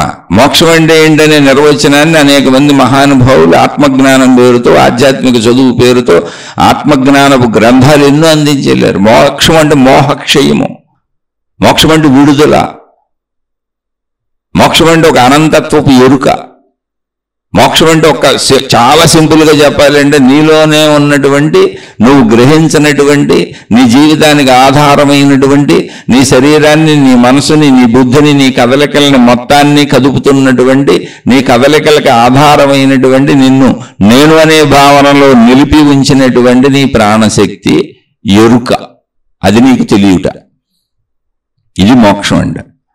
నువ్వు వాళ్ళు చెప్పినట్టు చేస్తే, ఆ దేవుడికి సంబంధించినవి చేస్తే, ఆయన చెప్పినట్టు చేస్తే, ఆవిడికి డొనేషన్లు ఇస్తే, ఆవిడ కాళ్ళ మీద పెడితే, ఆయన కాళ్ళ మీద పెడితే, నేను మళ్ళీ చెబుతున్నా, మంచిదైతే తప్పకుండా పడండి. మీలో గుణమార్పు జరుగుతుంటే ఎవరో ఒకళ్ళు కావాలి, ఆధారం కావాలండి, కాస్త మంచి నేర్చుకుంటాం, మంచి చెప్పేవాళ్ళు కావాలి అంటే తప్పకుండా పడండి. ఇప్పుడు మన కూడా భౌతికమే, మనం చెప్పుకోవట్లా, ఇది కూడా భౌతికమే. ఇందులో అర్థమైతే తీసుకోండి, అర్థం కాకపోతే వదిలేయండి, నేను సామాన్యుడిని అని ప్రతిరోజు చెబుతున్నా. అలా ఎప్పుడు తప్పకుండా చేయండి, మంచి పనులు చేయండి, మంచిగా బతకండి. భౌతికమైన అందరూ మంచిగానే బతకాలి. సర్వే జన సుఖినో భవంతు, లోకా సమస్త సుఖినో భవంతు, ఇది భౌతికమే. అందరూ బాగుండాలి. అలా వెళ్ళండి, అలా పడండి. కాళ్ళ మీద పడతారు, డబ్బులు ఇచ్చుకుంటారు, ఏదైనా కానీ ఇవన్నీ చెబితే మీ బాధల్ని దేవుడు తీర్చేస్తాడు, మీ కష్టాలు దేవుడు తీర్చేస్తాడు, మీ సమస్యలు దేవుడు తీర్చేస్తాడు, దేవుడు మహిమలు చేస్తాడు, దేవుడు అద్భుతాలు చేస్తాడు, దేవుడు చేయలేనిది ఏమీ లేదు.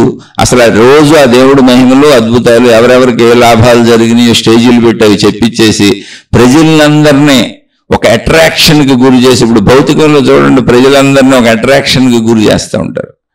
మాది కొంటే మీకు చాలా లాభం, 1+1 ఆఫరు. ఇంకా ఈ మధ్య కొత్తగా సోషల్ మీడియాలో కూడా ఇప్పుడు నడుస్తున్నాయి అనేక రకాలైనటువంటి స్కీములు ప్రజలను ఆకర్షించడానికి, ధనాకర్షణ పథకాలు, జనాకర్షణ పథకాలు, ఇవన్నీ ధనాకర్షణ కోసమే. భౌతికం మొత్తం ధనాకర్షణ. అలాంటి ఆకర్షణ పథకాలు ఇక్కడెందుకు? ఆధ్యాత్మికంలో ఎందుకు? ఆధ్యాత్మికం పేరుతో భౌతికంలో దేవుడి దగ్గర ఎందుకు? అది ఆధ్యాత్మికం అసలు కాదు. ఎందుకంటే మరి నీకు సమూహం కావాలి. ఆ సమూహం పెరుగుతుంటే కానీ నీ కీర్తి ప్రతిష్టలు, నీ డబ్బు, నీ అవసరాలు, నీ కోరికలు, నీకు సంబంధించిన ప్రార్థనాలయాలు, నీ మతాలు, నీ విధానాలు పెరగవు. ఇది సాగు ఇక్కడ. దానికి నమ్మించేస్తున్నారు. ఎలా కుదురుతుంది? ఏ దేవుడు రక్షిస్తాడు? రక్షించే దేవుడు ఉంటే శిక్షించేవాడు ఎవడు? శిక్షించడానికి ఇంకో దేవుడు ఉన్నాడా?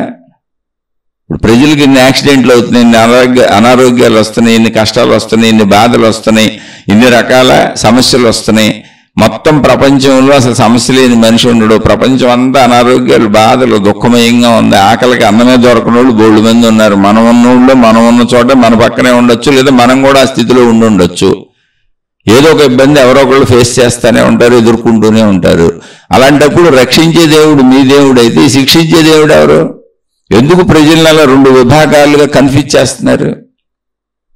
నాయన, నువ్వు చేసిన కర్మ ఫలితాలు నువ్వు అనుభవిస్తున్నావు. నువ్వు ప్రయత్నం సరిగ్గా చేయటం లేదు. దుష్ప్రయత్నాలు చేసినప్పుడు ఆ కర్మల ఫలితాలు నువ్వు అనుభవిస్తున్నావు. నువ్వు మంచి ప్రయత్నాలు చేసి సజ్జనత్వంతో బతికినప్పుడు నీకు చెడు రాదు, నువ్వు మంచిగా బతుకుతావు. అప్పుడు నీకు మానసిక శాంతి ఉంటుంది, శారీరక శాంతి ఉంటుంది. నువ్వు ధర్మంగా బతుకు, మంచిగా బతుకు అని కదా. మనుషుల్ని వేరు చేయటం కాదుగా, నిన్ను ఎలా రక్షించేస్తాడు, కాపాడేస్తాడు కాదుగా. ఎవడున్నాడు కాపాడేవాడు? ఎవరో కాపాడుతుంటే ఎన్ని సమస్యలు ఎందుకు వస్తాయి అంటే అప్పుడేం చెబుతారు? ఆ ప్రశ్న వేస్తే అంటే, మేము చెప్పింది నువ్వు నిజాయితీగా అనుసరిస్తే, నీ డబ్బులు మాకు సమర్పించుకుంటే, మమ్మల్ని అనుసరిస్తే, మా మార్గంలో సాగితే, అది కూడా నీ భక్తిని బట్టి. మళ్ళీ అక్కడ జరగచ్చు, జరగకపోవచ్చు అనే దాన్ని ఉపయోగించుకోవాలిగా, వాడుకోవాలిగా. మనిషి బలహీనతను వాడుకోవాలిగా. నీ యొక్క శ్రద్ధను బట్టి నిన్ను రక్షించడం జరుగుద్ది, నీకివ్వటం జరుగుద్ది.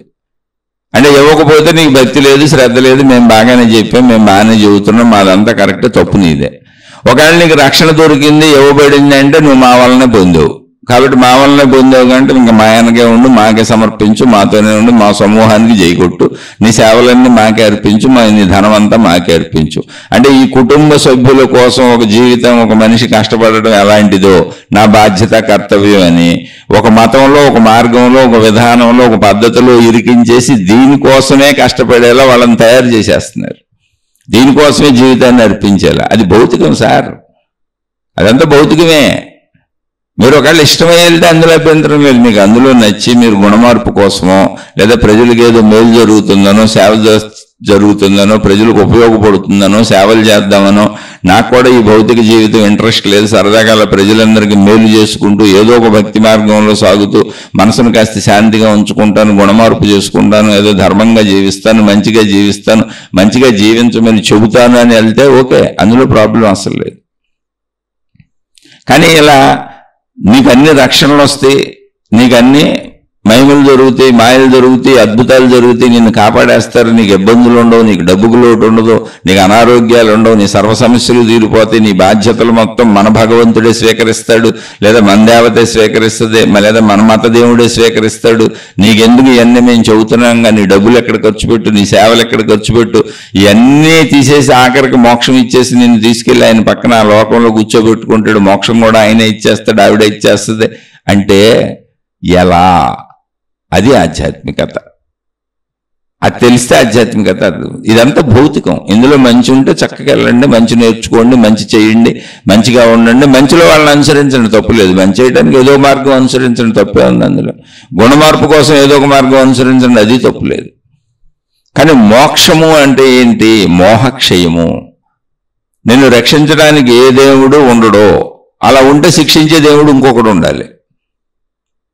అప్పుడు శిక్షించే దేవుడు, రక్షించే దేవుడు కొట్టుకోవాలి ఇద్దరు. అదేంటి వాళ్ళు తప్పులు చేస్తే నేను శిక్షలేస్తున్నాను, మధ్యలో నువ్వు వచ్చి రక్షణలు ఏంటని ఇప్పుడు రక్షణ దేవుడు, శిక్షణ దేవుడు, దేవుళ్ళు కొట్టుకోవాలి. మరి నీ డిపార్ట్మెంట్ ఏంటి, నా డిపార్ట్మెంట్ ఏంటి, అసలు ఎందుకు వచ్చింది ఈ డిపార్ట్మెంట్ అని మళ్ళీ ఇప్పుడు వాళ్ళిద్దరు కొట్టుకోవాలి. వాళ్ళు ఉండుండే, అలా ఉండే ఛాన్సే లేదు. కర్మఫలం ఉంది. నువ్వు చేసిన కర్మఫలాలు నువ్వు అనుభవిస్తూ ఉంటావు. అది మంచి అయినా చెడు అయినా నువ్వు ప్రయత్నించకుండా ఇక్కడ నీకు ఏది దొరకదు. కాబట్టి నీ ప్రయత్నం నీకు ఎలా కావాలో అలా పెట్టుకో, అది నీ ఇష్టం. నువ్వు ఏది నచ్చినా వెళ్ళొచ్చు, అది మతమైనా వెళ్ళొచ్చు, మార్గమైనా వెళ్ళొచ్చు, గురువు అయినా వెళ్ళొచ్చు, లేదా వృత్తి వ్యాపార ఉద్యోగాలైనా వెళ్ళొచ్చు, అది నీ ఇష్టం. నీ ప్రయత్నాన్ని బట్టి నువ్వు పొందుతావు. కానీ నీ ప్రయత్నానికి తగ్గ ఫలితం ఉండదు. మంచి ప్రయత్నం అయితే మంచి ఫలితాలు, చెడ్డ ప్రయత్నం అయితే చెడ్డ ఫలితాలు. అవే ఆరోగ్య అనారోగ్యాలు. నిన్ను నువ్వే బాగు చేసుకుంటావు, నిన్ను నువ్వే బాగు చేసుకుంటావు. అదంతా నీ చేతిలోనే ఉన్నది. నీకు మొత్తము మంచి చెడులకు నీ సమస్త విధికి నువ్వే కారణము అని చెప్పేది నిజమైన ఆధ్యాత్మికత. నిన్ను నీ లోపలకు పంపి నిన్ను గమనించుకునేలా చేసి, నిన్ను నువ్వు గమనించుకొని నీలో ఉన్న చెడు ప్రవృత్తులను తీసేసి అసలు నువ్వు ఎలా కోరుకుంటున్నావు, నువ్వు దైవీపరంగా భౌతికంలో ఉన్నావా, ఆధ్యాత్మికంలో ఉన్నావా అనే విచక్షణా జ్ఞానాన్ని నీకు తెలియజెప్పి, ఆధ్యాత్మికము అంటే కేవలము నీ అంతరంగములో నీతో నువ్వు ఉండటం. అక్కడ కళ్ళు తెరిసే పనే ఉన్నది. అసలు నువ్వు కళ్ళు తెరిసి చేసేదంతా భౌతికమే. నువ్వు కళ్ళు తెరిసి శరీరాన్ని కదుపుతూ చేసేదంతా భౌతికమే. ఎందుకని మన మామూలు జీవితం అలాగే ఉంటుందిగా. కళ్ళు తెరిసిన కానీ మన మామూలు జీవితం ప్రారంభం అవుద్ది, నిద్ర మెలకువ. మళ్ళీ కళ్ళు మూయటం అంటే నిద్రలోకి వెళ్ళిపోతాం. ఈ మధ్యలో జీవితం అంతా నేను, నాది, నా వాళ్ళు ప్రపంచంలో తిరుగుతూ ఉంటాను, వృత్తి వ్యాపార ఉద్యోగాలు, ధనం సంపాదించుకుంటుంటాను. అది తప్పేం లేదు. అలా నువ్వు కళ్ళు తెరిచి బయట తిరిగితే, అది మతంలో తిరిగినా, మార్గంలో తిరిగినా, గురువుతో తిరిగినా, ఎవరితో తిరిగినా, ఏ ఉద్దేశంతో తిరిగినా, ఏం చేస్తా తిరిగినా, అది మంచిగా అది చెడు అనేది ప్రశ్నే కాదు, అది భౌతికం. నువ్వు శరీరంతో శారీరక క్రియలు చేస్తున్నావు. దానివల్ల నీకు ఎప్పటికీ మోక్షము రాదు, మోహక్షయము కలగదు. నువ్వు మంచి నేర్చుకోవచ్చు, అది వేరే విషయం. నేను కాదంటలా, అసలు తప్పని నేను అంటలా. అక్కడ నువ్వు కర్మల ఫలితాలు తప్పించేసుకుంటావు, నీకు డబ్బు వచ్చేస్తుంది. నువ్వు ఇప్పుడు ఈ దేవుడు ప్రచారం చేస్తే నీకు డబ్బు ఎలా వస్తుంది చెప్పండి? నువ్వు ఈ దేవుడు పుస్తకాలు అమ్మిన డబ్బులు తీసుకెళ్ళి నీ గురువుకో నీ వాళ్ళకో ఇచ్చి, రోడ్ల అమ్ముడు ట్రాఫిక్ దగ్గర కూడా కార్లు అమ్మారు, అమ్ముతున్నారు, ట్రైన్లలో అమ్ముతున్నారు. ఓకే, నేను అమ్మటం తప్పంటలా, నీకు మోక్షం ఎట్ట వస్తుంది అంటున్నా. వ్యాపారంలో పట్టు చిక్కుద్ది, నీకు అమ్మటం ఎలాగో తెలుస్తుంది, బాగా ఎలా అమ్మొచ్చో తెలుస్తుంది, ఎలా నమ్మించవచ్చో తెలుస్తుంది, ఎలా మాట్లాడొచ్చో తెలుస్తుంది. ఎలా ఇదనే కాదు, ఏ వ్యాపారాలైనా. ఒక పుస్తకం అని కాదు, నేను ఉదాహరణకి చెప్పాను. అవన్నీ తప్ప రైట విషయం కాదు, అది భౌతికము. అది నువ్వు మంచి నేర్చుకోవచ్చు, గుణమార్పు రావచ్చు, నీకు అహంకారం తగ్గొచ్చు, నీలో చెడు బుద్ధులు పోవచ్చు, ఏదో ఒక దేవుడికి అంకితమై ఉన్నాను అన్న భావనతో నీలో అహంకారాన్ని అణుచుకొని ఆ దైవ భావంతో నువ్వు సాత్వికుడిగా జీవించవచ్చు. అవన్నీ నీకు సహకరించవచ్చు సద్గుణాలకి, అంతవరకు ఓకే. కానీ మాయలు మహిమలు అద్భుతాలు అన్నావా, మళ్ళీ నువ్వు మోసంలోకి వెళ్ళిపోయావు, నువ్వు మోసగాడివి అయిపోయావు. అయితే నువ్వు మోసగాడివి ఎదుటోళ్ళన్నా నమ్మిస్తున్నావు, లేదా ఆ నమ్మకంలో మోసగాడివి మోసగత్తివి అయిపోయి నువ్వన్నా దెబ్బతింటున్నావు. అది తప్పు. మోక్షము అనేది నీ యొక్క ప్రాణశక్తి గూర్చిన నీ ఎరుకంతే. నిన్ను గూర్చి నీ సంపూర్ణత్వమే మోక్షము. నిన్ను గూర్చి నీకు సంపూర్ణంగా తెలియటమే ఆధ్యాత్మిక చదువు. నా గూర్చి నాకు తెలియాలంటే ఏం చేయాలి? అసలు నేను నాకు కనపడాలంటే ఏం చేయాలి చెప్పండి? అద్దం ముందు నుంచోవాలి. నేను ఈ శరీరం అనుకున్నా, నేను నాకు కనపడాలి, ఏం చేయాలి? ఇప్పుడు అద్దం ముందు నుంచోవాలి.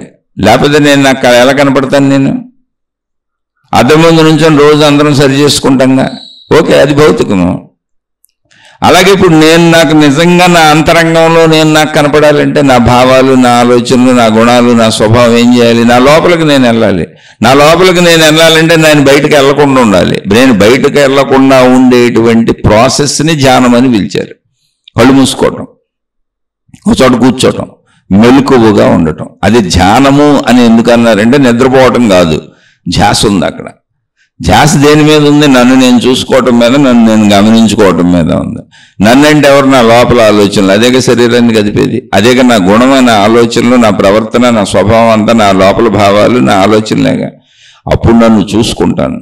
నన్ను చూసుకొని నాలో నచ్చని అంశాలు, చెడు అంశాలు ఏమన్నాయో అవి తొలగించుకునే ప్రయత్నం చేస్తుంటే అది ఆధ్యాత్మికత. అంటే మీరు కళ్ళు మూసుకొని కూర్చొని లోపల వైపు తిరిగి, ఇప్పుడు ఎందుకని సోదరుడు ధ్యానం వలన కొంత ఉపశమనం కలుగుతుందని నేను అనుకుంటున్నాను అన్నారే, ఆ ఉపశమనం ఇలా కలగాలి. అసలు అలా మిమ్మల్ని మీరు చూసుకోవటం ఆధ్యాత్మికత. ముందు మీ లోపలికి వెళ్ళి మీ ఆలోచనల్ని, భావాలని, గుణాలని, స్వభావాలని చూసుకోవటంతో ఆధ్యాత్మికత స్టార్ట్ అవుద్ది. మీరు కళ్ళు తెరిచి బయటకు చూస్తున్నందుకల్లా అసలు ఆధ్యాత్మికత కాదు, భౌతికమే. అది మీరు ఏ కార్యం చేయండి, దైవ కార్యమైనా, మామూలు మీ సొంత కార్యమైనా. ఆధ్యాత్మికత స్టార్టింగ్ ఎక్కడ మొదలవుతుంది అంటే నువ్వు కళ్ళు మూసుకొని నిన్ను నువ్వు చూసుకోవటంతో. నిన్ను అద్దంలో ఎలా చూసుకుంటావో అలా నిన్ను నువ్వు లోపల చూసుకోవటంతో ఆధ్యాత్మికత మొదలవుద్ది. అది నువ్వు కళ్ళు మూసి కూర్చుంటానికి కుదురుద్ది. దాని పేరు ధ్యానము, తపస్సు. ఫుల్ టైం అయితే తపస్సు, పార్ట్ టైం అయితే ధ్యానం. ఎందుకంటే ఇందులో పెద్ద విశేషత కూడా ఏం లేదు. అలా చూసుకుంటున్నప్పుడు నా గురించి నాకెందుకు తెలీదు? నా గురించి నాకే తెలుస్తుంది. సమస్తం నా ఒక్కడికే తెలుస్తుంది, నా ఒక్కతికే తెలుస్తుంది. నా గురించి నాకు తప్ప ప్రపంచంలో ఎవ్వరికీ తెలియదు. ఇది నగ్న సత్యము. నీ గురించి నాకు అన్నీ తెలుసని చిలక జ్యోతిష్కాలు ఎవరన్నా చెబుతుంటే వాళ్ళని అసలు నమ్మబాకండి, వాళ్ళ దగ్గరికి వెళ్ళబాకండి. మీకు పిచ్చెక్కిస్తారు వాళ్ళు. కొన్ని రోజులకు పిచ్చెక్కుద్ది మీకు. వాళ్ళు మోసగాళ్ళు, మోసగత్తులు. ఎవరి గురించి ఇంకొకళ్ళకి తెలిసేలా సృష్టి ఏర్పాటు చేయలేదు. ఎందుకో తెలుసా? ఎవరికైనా వాళ్ళ ఆలోచన, వాళ్ళ భావము వారి సొంతము, వారి రహస్యము. ఒకరి రహస్యాలను ఇంకోళ్ళకి తెలియజేసేలా సృష్టి ఏర్పాటు చేయదు. అది మోసము. అలా చెబుతామని ఎవరైనా అంటే మోసపూరితాడు వాళ్ళు. ఎవరి జీవితంలో వాళ్ళకి స్వేచ్ఛ ఉండటం కోసం, ఎవరి నడకలో వాళ్ళు స్వేచ్ఛగా జీవించడం కోసం, ఎవరి భావజాలంలో వాళ్ళకి స్వేచ్ఛ ఉండటం కోసం సృష్టి చేసిన అద్భుతమైన ఏర్పాటు ఒకరిది మనసు ఇంకొకరికి తెలియకుండా ఉండటం, ఒకరి భావజాలం ఇంకొకరికి తెలియకుండా ఉండటం. అది సృష్టి. సృష్టిలోని జీవుల్ని గౌరవించి అలా ఏర్పాటు చేసింది వాళ్ళ జీవన మనుగడ కోసం. ఆ ఏర్పాటును మళ్ళీ ఎవరో మహిమలు మాయలతో భంగపరచడానికి సృష్టి అలా ఒప్పుకుంటుంది. అలా మేము చేయగలుగుతున్నాం అన్న వాళ్ళందరూ మోసగాళ్ళు, మోసగత్తులు, అంతే. అందులో డౌటే లేదు.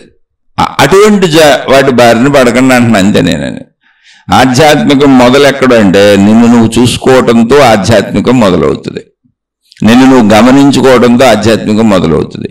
నిన్ను నువ్వు తెలుసుకోవడంతో ఆధ్యాత్మికం మొదలవుతుంది. అది ఫస్ట్, మొట్టమొదటి స్టెప్. కళ్ళు మూసుకొని నీ లోపల నిన్ను నువ్వు గమనించుకోవాలని ఎరుక. నువ్వు కళ్ళు మూసుకుని నిద్రపోతే కాదు, దాని మామూలు నిద్ర అన్నాం కదా.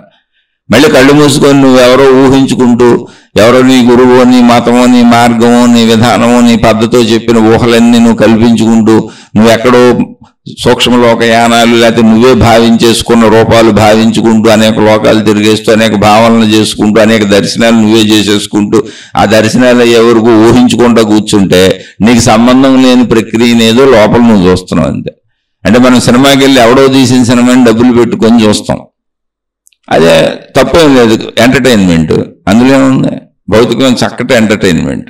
టీవీలు చూస్తాం, చక్కటి ఎంటర్టైన్మెంట్, అందులో తప్పే లేదు, చూసుకోవచ్చు కూడా. అందుకే టీవీలు తయారైనవి కూడా, అందుకే అన్ని కొనుక్కున్నారు కూడా. ఇప్పుడు ఆధ్యాత్మికతలో ఎవరో చెప్పిన సినిమా లాంటి దాన్ని నువ్వు ఊహించుకుంటున్నావు ఎవరి భావాలలో లోపల కూర్చొని. ఇది మరీ దారుణం. నువ్వు కదా సొంతంగా నీ సత్యాన్ని కనుక్కోవాలి, నువ్వు కదా నిన్ను తెలుసుకోవాలి, నీకు కదా మోక్షం రావాలి, నీకు కదా మోహక్షయం జరగాలి, నీకు కదా నిశ్చలత రావాలి, నీకు కదా చెడిపోవాలి, నీలో కదా నీ అంతరంగంలో కదా నీకు బంధ విముక్తి కలగాలి, బాధా విముక్తి కలగాలి, దుఃఖ విముక్తి కలగాలి. మరి ఎవరో చెప్పిన సినిమాని నువ్వు ఊహించుకుంటావు నీ లోపల కూర్చొని. పిచ్చికి అర్థం ఉందా అసలు?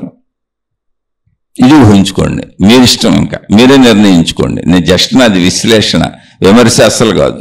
ఆధ్యాత్మికానికి భౌతికానికి తేడా తెలియని వాళ్ళు ఆత్మజ్ఞాన చదువుకి ఆధ్యాత్మిక చదువుకి పనికిరారు. మీరు ఎక్కడికైనా పోవచ్చు. మాకు ఆత్మజ్ఞానం వద్దు అనుకుంటే అసలు మీరు ఇది వినాల్సిన అవసరం లేదు, మీ మార్గాల్లో మీరు హాయిగా వెళ్ళిపోయింది. నన్ను నేను తెలుసుకోను, నాది ఆత్మజ్ఞాన మార్గం కాదు, నాకు ఆత్మశక్తి ఎరుకుతో పని లేదు, నా స్వీయ శక్తి నా అనంతత్వాన్ని తెలుసుకోవాల్సిన అవసరమే నాకు లేదు, నాకు ఈ మతం ఇష్టం, ఈ మార్గం ఇష్టం, ఈ దేవుడు ఇష్టం, ఈ గురువు ఇష్టం, ఈ పద్ధతి ఇష్టం, అంటే సినిమా యాక్టర్లు ఇష్టం, సినిమా హీరోయిన్లు ఇష్టం, సినిమా హీరోలు ఇష్టం, ఈ బట్టలు ఇష్టం, ఈ డ్రెస్సులు ఇష్టం, ఈ కార్లు ఇష్టం అని ప్రపంచంలో ఎలా పోతున్నారో అలాగే పోవచ్చు. తప్పే ఉంది అందులో అసలు తప్పు లేదు. కానీ దాన్ని ఆధ్యాత్మికం అని చెప్పి ప్రజల్ని మభ్యపెట్టబాకండి. అక్కడ మోక్షం వస్తుంది అని చెప్పి ప్రజల్ని మభ్యపెట్టబాకండి. అక్కడ సర్వస్వం పొందొచ్చు అని చెప్పి ప్రజల్ని మభ్యపెట్టి మోసం చేయబాకండి. అది నేను చెప్పేది అంతే.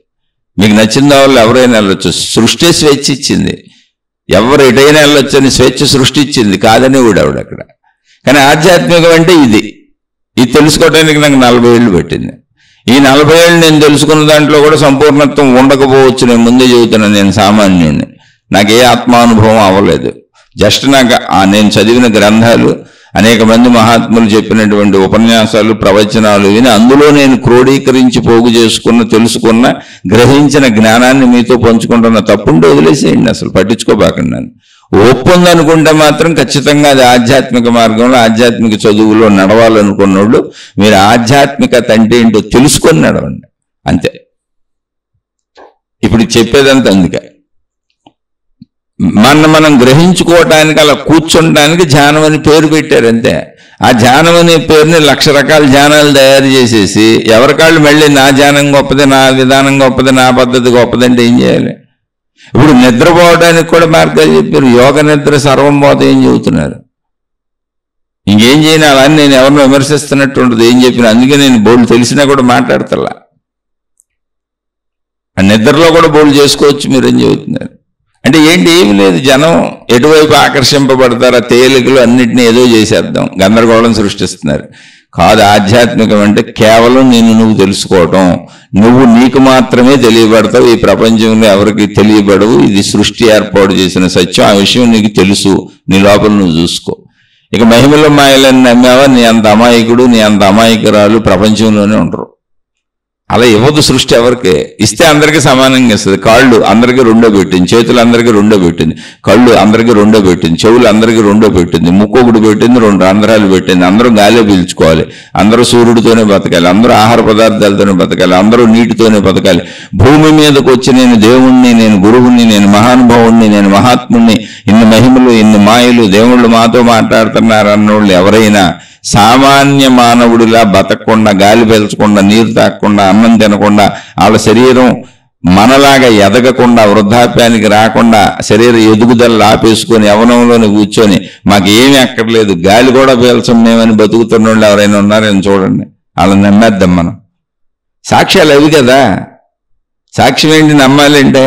నా కల్లో కనపడ్డాడు, నా చెవిలో చెప్పారు, నాకు అనిపించింది, నాతోనే మాట్లాడతాడు, మీతో మాట్లాడ్డో, ఏ మహిమలు, ఏ మాయలు, ఏ అద్భుతాలు కాదు.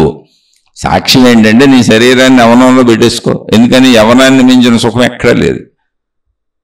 అలాగే ఆహారం తినబాక, ఆహారం తినడం కోసమే కదా మనుషులు ఎన్ని కష్టాలు పడుతున్నారు. ఆ కష్టాలు పడేవాళ్లే కదా మళ్ళీ వాళ్ళు సంపాదించుకున్న డబ్బులు మనకి చిల్లరలు వేస్తున్నారు.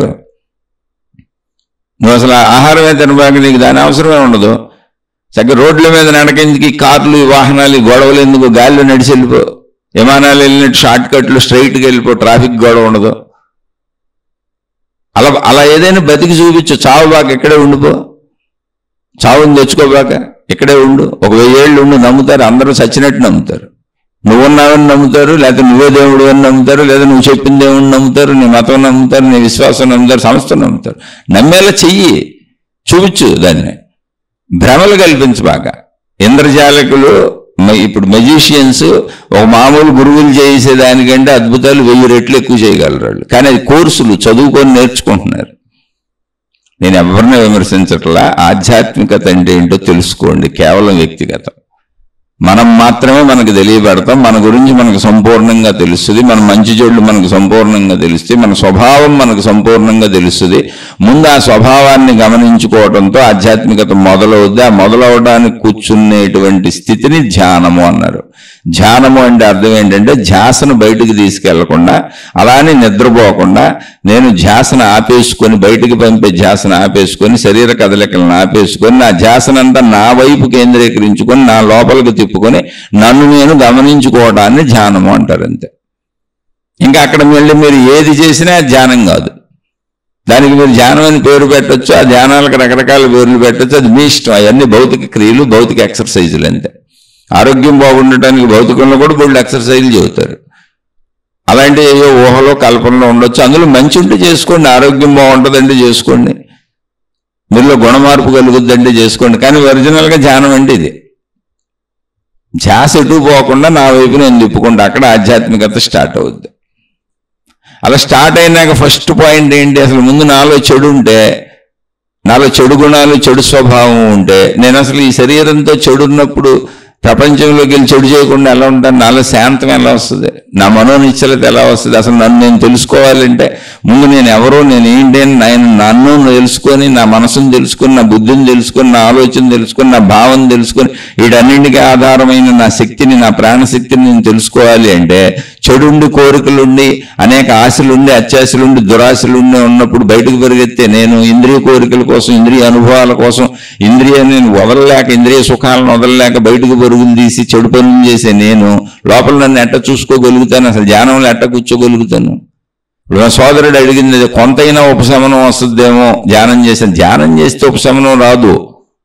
ధ్యానం అనే ప్రక్రియ ఎందుకు అంటే నన్ను నేను తెలుసుకోవటానికి, నాలో ఉన్న గుణాలు తెలుసుకోవటానికి. కోపం ఉందని తెలుసుకో, ఈర్ష్య ఉందని తెలుసుకో, అసూయ ఉందని తెలుసుకో, తప్పులు ఎన్ని ఉన్నాయో అన్నీ తెలుసుకో, ఒప్పులు ఎన్ని ఉన్నాయో అన్నీ తెలుసుకో, మంచి తెలుసుకో, చెడు తెలుసుకో, మంచిలన్నీ అలా ఉంచుకో, చెడులన్నీ తొలగించుకునే ప్రయత్నం చేసుకో.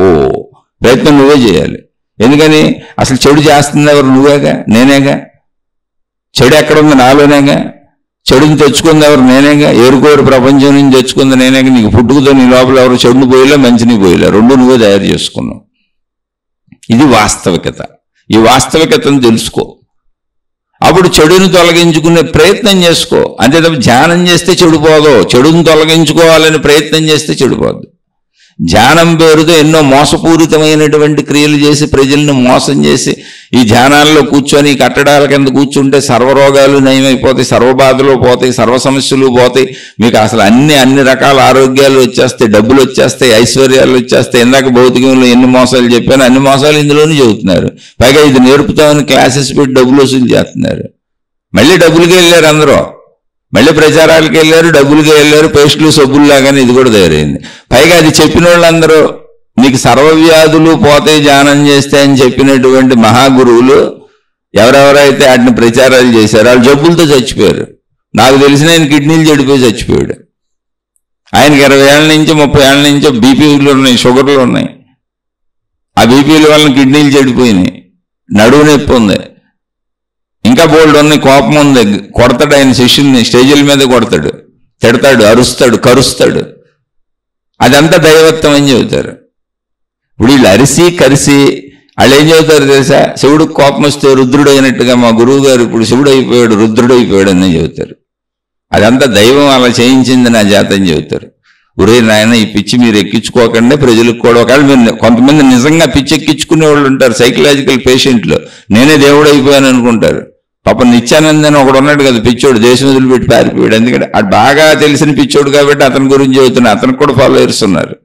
డేరా బాబా అని ఒకడు జైల్లో ఉన్నాడు, ఆసారాం బాబా అని ఒక ఆయన జైల్లో ఉన్నాడు. అసలు నేను పేర్లు చెప్పనివ్వరు. రాంబాల్ బాబా అని ఒక ఆయన జైల్లో ఉన్నాడు. అనేక మతాల్లో అనేక మంది జైల్లో ఉన్నారు. పేర్లు నాకెందుకు, నాకు బోల్డ్ పేర్లు తెలుసు, 1,00,000 పేర్లు తెలుసు. ఆ గురువుల హిప్నటిజంలోకి వెళ్ళిపోయి ప్రజలు ఎంత దారుణంగా అయిపోయారు, సోషల్ మీడియాలోకి వచ్చినాయి. ఏంటంటే ఒక కుటుంబ సభ్యులు, తల్లి, తండ్రి, కూతుళ్ళు, నలుగురు, 2 కూతుళ్ళు, తల్లి, తండ్రి. మనిషిని చచ్చిపోయి మనం బతకొచ్చని వాళ్ళ గురువు వాళ్ళ విధానాలు సీక్రెట్గా వాళ్ళకి నేర్పారు. పాపం వాళ్ళు అందులో హిప్నటైజ్ అయిపోయి సంవత్సరాలు వెళ్ళిపోయారు. ఎంతో పెద్దగా చదువుకున్న వాళ్ళు ప్రొఫెసర్లు, తల్లి కూడా చదువుకుని, తండ్రి చదువుకున్నాడు, పెద్ద పెద్ద చదువులు ప్రొఫెసర్లు. వాళ్ళని నమ్మించేశారు వీళ్ళు. ఆ పిల్లలు నమ్మారు, వాళ్ళు చదువుకున్నారు. వాళ్ళు ఒకళ్ళనొకళ్ళు కొట్టేసి తలకాయలు పగల కొట్టేసుకొని వాళ్ళ ఇంట్లో ఉన్న వస్తువులతో 4 చచ్చిపోయారు. ఏంటి మళ్ళీ తిరిగి మనం ఈ శక్తులతో, ఈ సిద్ధులతో, అంటే ఆ పేర్లు ఎందుకు వాడటం అని వాడలే నేను, ఆ సాధనా విధానాల పేర్లు. అలా మనం బ్రతికించి తిరిగి చచ్చిపోయి తిరిగి లేవచ్చని చచ్చిపోయారు. అది పెద్ద కేసు, పేపర్ల నిండా వచ్చింది, సోషల్ మీడియాలో వచ్చింది. ఎలాంటి కేసులు 1,00,000 చెబుతాం మీకు. అవన్నీ వినే నాకు బుర్రపాడయ్యి ఆధ్యాత్మికం అంటే ఏంటో కనీసం నిజమన్నా చెబుదామని వస్తే ఎవడు ఊరుకుంటాడు? ఇందులో వెళ్ళి వాళ్ళు ఊరుకుంటారు, నన్ను వాళ్ళు తిడతా మొదలెడతారు. ఒరే నాయన, నేను ఎవరికి విరోధం కాదు, నేను ఎవరికి వ్యతిరేకం కాదు, కాస్త మంచి చేద్దాం రా తండ్రి, ప్రజలకి మంచి చెబుదాం, మోసం చేద్దామని. 4 రోజులు ఉంటాం, పోతాం, చిన్న జీవితం ఇది. ఒకవేళ మోసం చేశామా, ఆ మోసపు కర్మలు అనుభవించక తప్పదు. ఆ జైళ్ళలో మొగ్గుతున్నారు వాళ్ళు. రేపు గుడ్డోళ్ళు పుడతాము, కుంటోళ్ళు పుడతాము, మెదడు లేని వాళ్ళుగా పుడతాము, కుష్టి వ్యాధిగస్తులు పుడతాము. ఎలా పుడతామో తెలీదు, సస్తాం అవన్నీ అనుభవించలేక. ఇవాళ సాగిపోయిందని మోసం చేయకూడదు. అన్నిటికంటే పెద్ద మోసం ఏంటో తెలుసా? ఆధ్యాత్మిక మోసం. ఒక వ్యక్తి తన స్వతః గుణమైనటువంటి, తన స్వతః స్వభావమైనటువంటి, తన స్వతః స్వరూపమైనటువంటి తన నిజ జ్ఞానాన్ని, నిజస్వరూపాన్ని, తానే అయినటువంటి తన స్వీయ శక్తిని, తన ఆత్మశక్తిని, తన ప్రాణశక్తిని తెలియనివ్వకుండా మహిమలని, మాయలని మభ్యపెట్టి వాడిని శరీర భ్రాంతిలోనే ఉంచి, ఆ శరీర భ్రాంతిలోనే వాడి చేత శరీర రూపంలో ఉన్న దేవుళ్ళకి అంకితం చేయించేసి, ఆ శరీర రూపంలో ఉన్న దేవుళ్ళకి అంకితం చేయించుకొని మంచి బుద్ధులు నేర్పినా పర్వాలేదు, వాళ్ళకి మహిమలని, మాయలని వాళ్ళ చేత చెడ్డబోనులు చేయించి ఇలా నమ్మించి వాళ్ళే తలలు పగలు కొట్టుకొని చచ్చిపోయారు. ఇలా ఎన్నో విభేదాలు సృష్టించి, విరోధాలు సృష్టించి, నాకు తెలిసినటువంటి అటు పేదవాళ్ళైనటువంటి కొంతమంది గురువుల్ని నమ్మి అనుసరించి వాళ్ళ వృత్తులు చేసుకోకుండా కూలి పనులు చేసుకుంటే కానీ ఇల్లు గడవనోళ్ళు, చిన్న చిన్న వృత్తులు వ్యాపారాలు చేసుకునేవాళ్ళు ఈ గురువుల్ని నమ్మి ఆ కార్యక్రమాలకు వెళ్ళాలని, ఆ గురువుల్ని అనుసరించాలని వాళ్ళ వెనక పరుగులు ఎత్తి పిచ్చెక్కిపోయిన వాళ్ళు బోళ్ళు మంది తెలుసు నాకు. అప్పుడు ఈ గురువులు వాళ్ళకేం సాయం చేయట్లేదు. ఎందుకని వీళ్ళకి నిరంతరం డబ్బు కావాలి. వాళ్ళకి ఎక్కడ సాయం చేస్తాం మేము? మాకు మేలు చేసి మా వెనక అనుసరించేవాడు ఉన్నాడు అనుకో, ఆడికి సాయం చేస్తాం. ఎందుకంటే ఇప్పుడు నేను ఒక 100 రూపాయలు తెచ్చుకొని వీడికి 10 రూపాయలు పెట్టాను అనుకో, వీడు మళ్ళీ వెళ్ళిపోయి పోగేసుకొస్తాడు 1000 రూపాయలు నన్ను నమ్మి. వీటి వల్ల ఏంటి ఉపయోగం? ఏమీ ఉండదు. నువ్వు చేస్తావు, నేను చేస్తా, ఎవరైనా చేస్తారు. సత్యంతో ఉన్నాడు ఆయువంతే, అలాగే చేస్తాడు. అసత్యంలో ఉన్నాడు ఆయువంతే, అలాగే చేస్తాడు. మనిషి ఆయువంతే. కానీ సత్యాసత్యాల మధ్య చాలా తేడా ఉంది. స్వర్గము నరకము అని 2 చెప్పారు, పాపము పుణ్యము అని 2 చెప్పారు. మళ్ళీ ఎలా పడతావు చూడు, లేదా ఇప్పుడే ఏం అనుభవిస్తావు చూడు, ఎన్ని కర్మలు అనుభవిస్తావు చూడు, వాటన్నింటిని ఎలా భరించాల్సి వస్తుందో చూడు. మభ్యపెట్టుకో. ఆధ్యాత్మిక మోసం, జ్ఞాన మోసం చాలా ప్రమాదం. దైవ మోసం, దైవ మార్గపు మోసం చాలా ప్రమాదం. అన్ని ప్రమాదాలలోకెల్లా అతి ప్రమాదం ఇది. అలాంటి చేయబాకండి. మనిషి యొక్క స్వస్వరూపాన్ని వాడిని తెలుసుకునేవాడిని. మనిషి యొక్క స్వస్వరూపాన్ని తెలుసుకోవడానికి నీ అహంకారం కోసం, నీ కీర్తి కోసం, నీ వెనక సమూహం ఉండడం కోసం, నువ్వు చెప్పినట్టు అందరూ వినటం కోసం, నువ్వు తయారు చేసినటువంటి పద్ధతులు, విధానాలు పాటించడం కోసం, నీ సాంప్రదాయ ఆచారాలు వెలుగులోకి వెళ్ళిపోయి ఆ మతం ప్రాబల్యాన్ని సంతరించుకోవడం కోసం ఎంతో మందిని మోసపూరితంగా ఇందులో నమ్మించి ఉంచావు. అంటే ఎంతమందిని నమ్మించి ఉంచావో అంతమంది ఎంత ఇబ్బందులకు లోనయ్యారో, ఎంత తమ అజ్ఞానాన్ని, అంటే జ్ఞానాన్ని పొందకుండా అజ్ఞానంలో ఉండిపోయారు నీ వలన. నువ్వు అన్ని జన్మలెత్తి అన్ని బాధలు పడి అన్ని మళ్ళీ నువ్వు అనుభవించవలసింది అక్కడ. అందుకే చాలా మంది మందబుద్ధులుగా పుడతారు. చూడండి, ఎలాంటి వాళ్ళు, ఎదుటివాడి బుద్ధిని నాశనం చేసిన ప్రతివాడు మందబుద్ధిగా, బుద్ధి లేనివాడుగా పుడతాడు. అలానే ఇప్పుడు అలా పుట్టిన వాళ్ళని కించపరచకూడదు. వాళ్ళకి అవసరమైన సాయం మనం చేద్దాం. కానీ సృష్టి చేసేది ఇంతే. నువ్వేం చేసావు అదే నీకు తిరిగి వస్తుంది. నువ్వు ధనమోసం చేసావనుకో, ధనహీనుడు అయిపోతావు. జ్ఞానమోసం చేసావనుకో, జ్ఞానహీనుడు అయిపోతావు. వ్యభిచారం చేసావనుకో, దేనికి పనికిరాని జన్మ వస్తుంది. అలా రకరకాలుగా ఇక్కడ మీరు భూమి మీద ఎన్ని రకాల విచిత్రమైనటువంటి పరిస్థితుల్లో మనుషుల్ని చూస్తున్నారో, అవయవ లోపాలతో, అనేక రకాల మానసిక బాధలతో, శారీరక బాధలతో, అవన్నీ కూడా కర్మల ఫలితములు. మరి ఆరోగ్యవంతంగా ఉండాలి అనుకుంటే, చక్కగా ఉండాలనుకుంటే, మానసిక, శారీరక, కుటుంబిక, సామాజిక శాంతులన్నీ ఉండాలి, చక్కగా ఉండాలనుకుంటే ధర్మంగా జీవించటం. ఇంకో ఛాన్స్ లేదు అసలు. సృష్టి నియమాలను మనం మార్చలేం, మన వల్ల కాదు, ఎవరు మార్చలేరు. మళ్ళీ ఇవన్నీ ఇంకొక అద్భుతం ఏంటంటే, సృష్టిలో ఇవన్నీ కూడా మనకే కాదు, మనం చేసినటువంటి కర్మలు మన సంతానానికి కూడా వస్తాయి. ఎందుకు వస్తాయి అంటే, మన సంతానము మనము వేరు కాదు, వేరని మనం అనుకుంటున్నాం, వేరు భావనలో భావించుకుంటున్నాం. కానీ మన సంతానం మన నుంచే ఉత్పత్తి అయ్యారు. ఒక చెట్టుకు కొమ్మలు ఎలాగో, ఒక చెట్టుకు కాయలు ఎలాగో, ఒక చెట్టుకు పువ్వులు ఎలాగో, అవి చెట్టు కంటే భిన్నం ఎలా కాదో, అలాగే మన సంతానం మనకు సంబంధించిన కొమ్మలు వ్యాప్తి చెందుతూ మనమే ముందుకెళ్తున్నాం. అందుకని మనం చేసిన మంచి చెడు కర్మలన్నీ మన సంతానము రూపంలో తిరుగుతున్న మనమే అనుభవిస్తాం. దీనికి ఇంతకు ముందు శీర్షికల్లో చెప్పాను, వాళ్ళ పేర్లే నా కుమారుడు, నా కుమార్తె అని ఉంది. నా కుమారుడు అంటే నాకు మారుడు, నాకు మారు రూపం, నేనే అక్కడ తిరుగుతున్నాను ఇంకో రూపంలో కుమారుడుగా. నా కుమార్తె, నాకు మారు రూపం, నా కుమార్తె రూపంలో నేనే తిరుగుతున్నాను. ఇలా సంతానం అనేది మన యొక్క శాఖోపశాఖలుగా ముందుకు సాగుతుంది అంతే. చెట్టు శాఖలు కనపడినట్టు కనపట్టలేదు అంతే. కానీ మనం విడిగా భావించుకుంటున్నాం, కానీ ఆ రూపంలో ఉండేది కూడా మనమే కనుక, ఆ రూపం ధరిస్తున్నది మనమే కనుక, మన నుంచే ఆ రూపాలు తయారవుతున్నాయి కనుక, మనం చేసినటువంటి మంచి చెడు కర్మల ఫలితములు మన సంతానం కూడా అనుభవిస్తారు. దాన్ని DNA జీన్స్ అంటారు, దాన్ని మొక్కల్లో విత్తనాలు అంటారు. మొత్తంగా మన సంతానం మనమే. చాలా మంది అది తెలియక పాపం ఎంత అజ్ఞానంలోకి వెళ్ళిపోయామంటే, తల్లిదండ్రులు, బిడ్డలు అందరూ ఒకరికొకరు గొడవ పడతా ఉంటారు. నువ్వు వేరు నేను వేరు, నువ్వు వేరు నేను వేరు, అంతా వేరు భావనే. ఇంకా జాగ్రత్తగా విషయాన్ని అర్థం చేసుకొని ఎవరికి వాళ్ళు, ఇక్కడ సోదరుడు అడిగింది ఏంటంటే, ధ్యానం చేసే వాళ్ళకి కొంత ఉపశమనం ఏమన్నా లభిస్తుందేమో అని. ఉపశమనం అనేది ధ్యానం వలన లభించేది కాదు, దేని వలన లభించేది కాదు.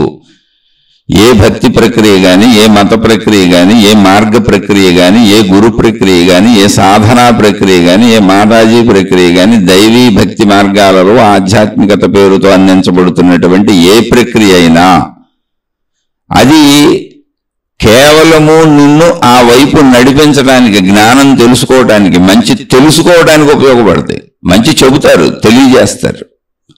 ఇప్పుడు స్కూల్కి వెళ్ళావు, పాఠాలు చెప్పారు, పాఠాలు చెప్పినాక నువ్వు చదువుకోకపోతే ఆ పాఠాలు ఏం చేస్తాడు మాస్టర్? ఏం చేస్తాడు? నీకు అర్థం అవడానికి మాస్టర్ ఎన్నిసార్లు అయినా చెబుతాడు, నువ్వు సందేహాలు అడిగితే మళ్ళీ ఎన్నిసార్లు అయినా చెబుతాడు. కానీ పాఠం చదువుకొని చెప్పిన దాన్ని విని అర్థం చేసుకోవలసింది నువ్వే. అది అర్థమయ్యే వరకు చదవవలసింది నువ్వే, అది గుర్తుండే వరకు చదవవలసింది నువ్వే, అది నీలో ఇంకిపోయే వరకు చదవవలసింది నువ్వే. ఆ సాధన నీదే. చదివినాక పరీక్షలు రాయవలసింది నువ్వే. అలాగే చదివినాక పరీక్షలు ఏంటి అంటే, నీ జీవితంలో నువ్వు అనుభవించే కర్మఫలాలు. ఏమీ తెలియకుండా అజ్ఞానంలో చనిపోవడమే జీవితంలో ఫెయిల్ అవటం, తప్పటం. అంటే చదువుకోలేదని అర్థం. జీవితం అన్నీ నేర్పింది. చుట్టూ మతాలు, మార్గాలు, గురువులు, మహాత్ములు అనేక మంది, అనేక గ్రంథాలు, అన్ని విషయాలు చెబుతానే ఉన్నాయి. కానీ నేను చదువుకోలేదు కనుక జీవితంలో నేను శరీరం అన్న భావనతోనే చనిపోయాను. అనేక కష్టాలు, బాధలు, తప్పులు, ఒప్పులు, సుఖదుఖాల మధ్యలో నలిగిపోతూ చనిపోయాను. మళ్ళీ పుడతాను, మళ్ళీ చదువు ప్రారంభం అవుద్ది. జీవితం అంటేనే చదవటం, అసలు జీవించడం అంటేనే చదవటం. జీవించడమే ఆధ్యాత్మిక చదువు. ఇందులో నీకు ఈ ఆధ్యాత్మిక చదువులో, జీవితం అనే ఆధ్యాత్మిక చదువులో, ఆత్మజ్ఞాన చదువులో సహకరించడానికి వచ్చిన మతాలు, మార్గాలు, గురువులు, గ్రంథాలు, విధానాలు, పద్ధతులు, సాధనలు. అంతే తప్ప సాధన గమ్యం కాదు, మతం గమ్యం కాదు, మార్గం గమ్యం కాదు. సాధనా పద్ధతులు ఇవన్నీ రోడ్లు, రహదారులు, నీకు దారులు చూపిస్తూ సూచికలుగా మంచిని చేయమని, మంచిగా బ్రతకమని, ధర్మంగా ఉండమని అనేక విధాలుగా ఎవరి పద్ధతిలో వాళ్ళు చెబుతారు. అది నువ్వు మంచిగా ఉండాలి, నువ్వు నేర్చుకోవాలి, నువ్వు వినాలి, నీ జీవితంలో దాన్ని ఆచరించాలి. నువ్వు మంచిగా ఉండాలి, నువ్వు ధర్మంగా ఉండాలి, నువ్వు తప్పు చేయకుండా ఉండాలి. సర్వకాల సర్వావస్థలు ఎందు ఎన్ని కష్టాలు వచ్చినా, ఎన్ని ఇబ్బందులు వచ్చినా, ఎన్ని సుఖాలు వచ్చినా, ఎంత అహంకారం పెరగనా పెంచుకోకుండా అన్ని అన్నింటిలోనూ చక్కగా మంచిగా ఉండు, అన్ని సమకూరిని శుభ్రంగా మంచిగా ఉండి హాయిగా ఉండు. కొంత ఇబ్బంది వచ్చింది, ఎదుర్కో, ఫేస్ చేయి, కొద్దిగా తగ్గుద్ది, అంతకంటే పోయింది ఏం లేదు. ఇక్కడ చిన్న అనారోగ్యాలు వచ్చినాయి, మందులు వాడితే అయ్యే తగ్గిపోతాయి. భీతిల్లిపోవాల్సిన అవసరం లేదు. ఎందుకంటే భీతిల్లిపోవడానికి మరణము తప్పదు. అసలు మరణమే తప్పదు. నువ్వు ఆరోగ్యంగా ఉన్న తప్పదు, అనారోగ్యంగా ఉన్న తప్పదు, నువ్వు ఏ మతంలో ఉన్నా తప్పదు, ఏ దేవుడితో ఉన్నా తప్పదు, ఏ గురువుతో ఉన్నా తప్పదు. ఎవరైనా సరే ఎప్పుడోకప్పటికి మరణించక తప్పదు. ఇంకా మరణించక తప్పదు అన్నప్పుడు అసలు నువ్వు సమస్యలకు భీతి వెళ్ళటం ఎందుకు, అనారోగ్యాలకు భీతి వెళ్ళటం ఎందుకు, అన్నిటికీ భయపడిపోవడం ఎందుకు, ఆదుర్ద ఎందుకు, కంగారు ఎందుకు, పరుగులు తీయడం ఎందుకు? మరణం తప్పదు. జాతస్య మరణం ధ్రువం. అంగీకరించు.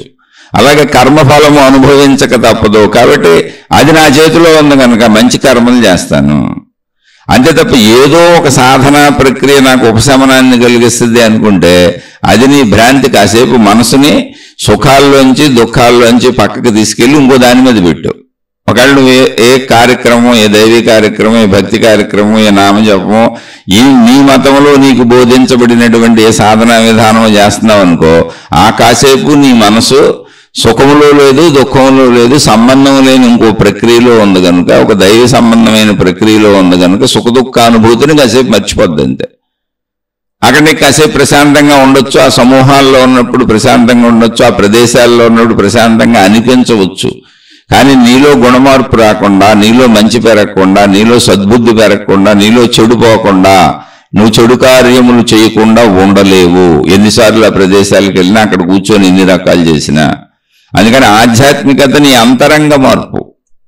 తాత్కాలిక ఉపశమనం, తాత్కాలిక ప్రశాంతత వలన ఉపయోగం లేదు. ఆ తాత్కాలిక ప్రశాంతత, తాత్కాలిక ఉపశమనం కూడా కొత్తలోనే ఉంటాయి. ఆ ప్రదేశాలకు వెళ్ళినప్పుడు, అవి చేస్తున్నప్పుడు అది బాగా అలవాటు పడిపోయినాక మనసు మళ్ళీ అక్కడ సుఖదుఖాలకు లోనైపోతూ ఉంటుంది, అన్నింటినీ భావించుకుంటూ ఉంటుంది, ఆ ప్రశాంతతను కూడా అనుభవించదు. అందుకే చాలా మంది ప్రదేశాలు మారుస్తారు, దేవుళ్ళను మారుస్తారు, మతాలను మారుస్తారు, అనేక యాత్రలు మారుస్తారు.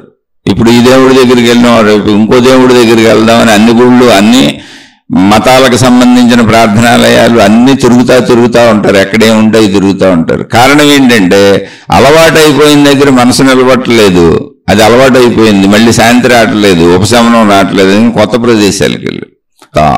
అలా కాదు, ఇవన్నీ మంచివే చేయండి, అసలు చేయొద్దంటలా నేను, మొత్తం మంచివే. కానీ అవి మార్గములు, అవి పుస్తకములు, అవి బోధనలు. వాటిని నువ్వు ఆచరించాలి, నీ జీవితంలో ఆచరించాలి. జీవితం ఆచరించేది, ప్రయత్నించేది. ఆచరించడానికి అనువుగా శరీర నిర్మాణం ఉంది, తప్పనిసరిగా అవసరాలు అందుకే శరీరానికి పెట్టబడినాయి. నువ్వు ఇక్కడ ఆచరించక తప్పదు, ప్రయత్నించక తప్పదు. ఆ ప్రయత్నము ఆచరణ అనేదే ఆధ్యాత్మికత. ఏంటది? ఏమీ లేదు, ధర్మాచరణ. మంచిగా జీవించండి, అన్ని పరిస్థితుల్లో మంచిగా ఉండంతే. ఏ పరిస్థితి అనే రాని, మంచిని దాటబాక, మంచిని తప్పబాక, ధర్మాన్ని తప్పబాక. అప్పుడు కష్టాలు ఎట్టొస్తాయి? అసలు రావు. కష్టాలలో కూడా ధర్మాన్ని తప్పబాక ఏమవుద్ది? కొంచెం డబ్బు తగ్గుద్ది, కొంచెం నీరసంగా ఉంటుంది, కొంచెం జబ్బు వస్తుంది, కొంచెం ఇబ్బంది వస్తుంది, కొంచెం అవమానం వస్తుంది. భరించు. ఏది శాశ్వతంగా ఉన్నదిగా వచ్చిన ప్రతి వెళ్ళిపోద్ది. కొంచెం అహంకారం తగ్గించుకు బతకాల్సి వస్తుంది. ఓకే, అప్పుడప్పుడు, అది ఎప్పుడు కాదుగా, అప్పుడు తెలుసుకో. అలా తెలుసుకోవడానికి అవసరమైన కోటాను కోట్ల విషయాలను అనేక మతాలు అనేక రూపాలలో తమను అనుసరించే సమూహాలకు అందిస్తున్నాయి. అందులో నీకు ఏది నచ్చితే అందులో వెళ్ళు. కానీ దానిని నువ్వే ఆచరించాలి, నువ్వే పాటించాలి, నువ్వే నిన్ను మార్చుకోవాలి, నిన్నే నువ్వు గమనించుకోవాలి, నిన్ను నువ్వు తెలుసుకోవాలి, నీలోకి నువ్వు ప్రవేశించాలి, నీలో నువ్వు గుణమార్పు చేసుకోవాలి. మొత్తం ప్రయత్నం అంతా నీదే. జస్ట్ నీకు బోధన విధానాలు అందించబడతాయి అంతే, అంతకు మించి ఇంకేమీ నీకు అందించబడదు. నీ లోపలికి ఎవరు, ఎందుకని నీ లోపలికి ఎవరు రాలేదు. అసలు నీ లోపలికి రావడం ఎవరికి కుదరదు. నీ ఒక్కడికి, నీ ఒక్కదానికి కుదురుద్ది. నీ లోపల ఏముందో ఎప్పటికీ ఎవరికి తెలియదు, నీ ఒక్కడికి, నీ ఒక్కదానికి తెలుస్తుంది. నీ లోపల ఉన్నది తెలుసుకొని నీ లోపలికి వెళ్ళగలిగిన సామర్థ్యం ఉన్న వ్యక్తివి నువ్వే కనుక నిన్ను నువ్వే మార్చుకోవాలి. మార్చుకోవడం నీకే కుదురుతుంది. ఎందుకంటే నీ లోపలికి సరే వెళ్ళగలవు, నీ లోపల ఉన్నది నువ్వే తెలుసుకోగలవు, నీ ఒక్కరికే అర్థమవుతుంది. కాబట్టి మార్చుకునే అవకాశం నీ ఒక్కరికే ఉంది. ఎవరిని వారే మార్చుకోవాలి. ఇది ఆధ్యాత్మికత.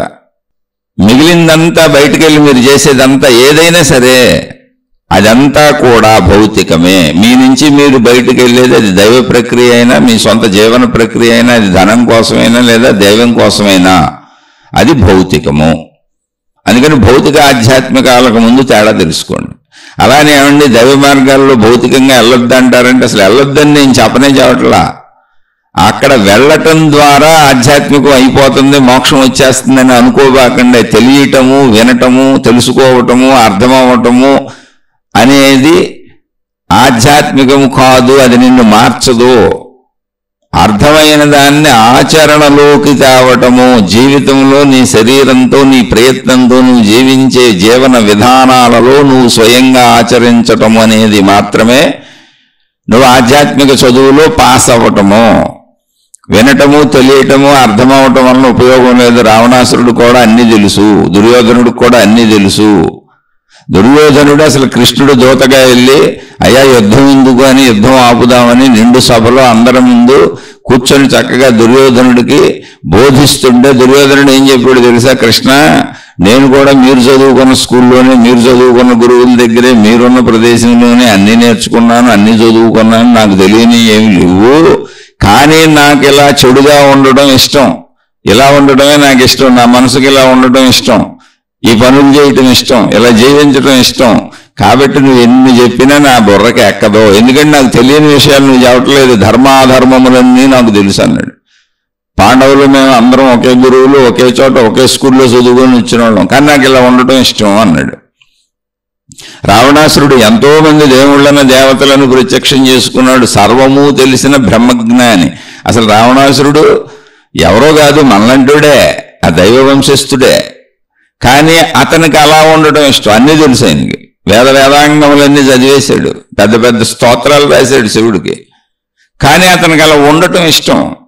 అందుకని మీకు ఎలా ఉండటం ఇష్టమో తెలుసుకోండి. ఇక్కడ రాక్షసులు అంటే ఎవరు లేరు, చెడే రాక్షసత్వం, మంచే దైవత్వం, అది ఒక మనిషిలోనే ఉంటుంది. రాక్షసులని పిలిచిన వాళ్ళు వేరైన వాళ్ళు కాదు. ఓ నరకాసురుడు, ఓ భస్మాసురుడు, వీళ్ళందరూ వాళ్ళే. కాబట్టి ఎలా ఉండటం మనకిష్టం అనే దాని మీద ఉంది. ఆ ఎలా ఉండటం ఇష్టం అనేది దేని మీద ఆధారపడి ఉంది? నీకు బయట నుంచి ఆధ్యాత్మిక చదువు చెప్పబడుతుంది. ఇప్పుడు ఇలాంటివి వింటున్నారు, 100 మంది వింటారు, కనీసం రోజు 1000 మంది గ్యారంటీగా వింటున్నారు. ఇప్పుడు 1000 మంది వింటమేంటి? నేను 40 సంవత్సరాల నుంచి ఎన్నో విన్నాను, చదువుకున్నాను, ఇప్పటికీ చదువుకుంటానే ఉంటాను. మీకు మళ్ళీ చెప్పటమైనాక నేను చదువుకుంటాను, మీకు చెప్పింది నేను వింటాను, మళ్ళీ బయట మహాత్ములే వింటాను, మళ్ళీ ఏ పుస్తకాలు చదువుకుంటాను, అన్నీ చేస్తాను. కానీ నేను ఎలా ఉండాలి అన్నది వినటం వేరు, నేను చేయటం వేరు కదా. చేసేటప్పుడు వచ్చేటప్పుడు నేను చేయలేకపోతున్నాను అనుకోండి, ఆచరించలేకపోతున్నాను అనుకోండి, ధర్మం తప్పేస్తున్నాను అనుకోండి, తప్పులు చేసేస్తున్నాను అనుకోండి, అబద్ధాలు ఆడేస్తున్నాను అనుకోండి, మోసాలు చేసేస్తున్నాను అనుకోండి, అన్యాయాలు చేసేస్తున్నాను అనుకోండి, అక్రమాలు చేసేస్తున్నాను అనుకోండి, ఏముంది ఉపయోగం? ఆ కర్మఫలాలే కదా నాకు వచ్చేది. ఇప్పుడు ఎంత జ్ఞానం తెలియటం కన్నా ఏముంది?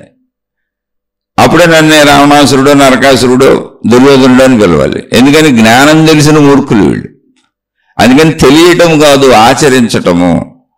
అసలు ఏమీ తెలియకపోయినా మంచిగా బతికేవాడు ఆధ్యాత్మికంలో ఉన్నవాడే. ఏమీ తెలియకపోయినా ధర్మంగా హాయిగా మంచిగా బతికేవాడు నిండైన జ్ఞాని. కాబట్టి ఇక్కడ ఉపశమనాలు దేంతో లభిస్తాయి అంటే, ఉపశమనం అనేది నీ ఆచరణ. నీ ఆచరణగా అది మారిపోవాలి. నీ అంతరంగంలో నువ్వు మారిపోవాలి. నీ లోపలికి వెళ్ళడం నీ ఒక్కరికే కుదురుతుంది. మీ లోపలికి మీరు మాత్రమే వెళ్ళగలరు. మీ గురించి మీకే తెలుస్తుంది. మిమ్మల్ని మార్చుకోవటం మీ ఒక్కరికే సాధ్యమవుతుంది. బయటే అన్నీ మీకు అనేక విధాలైన సహకారాలను అందిస్తాయి, అంతే.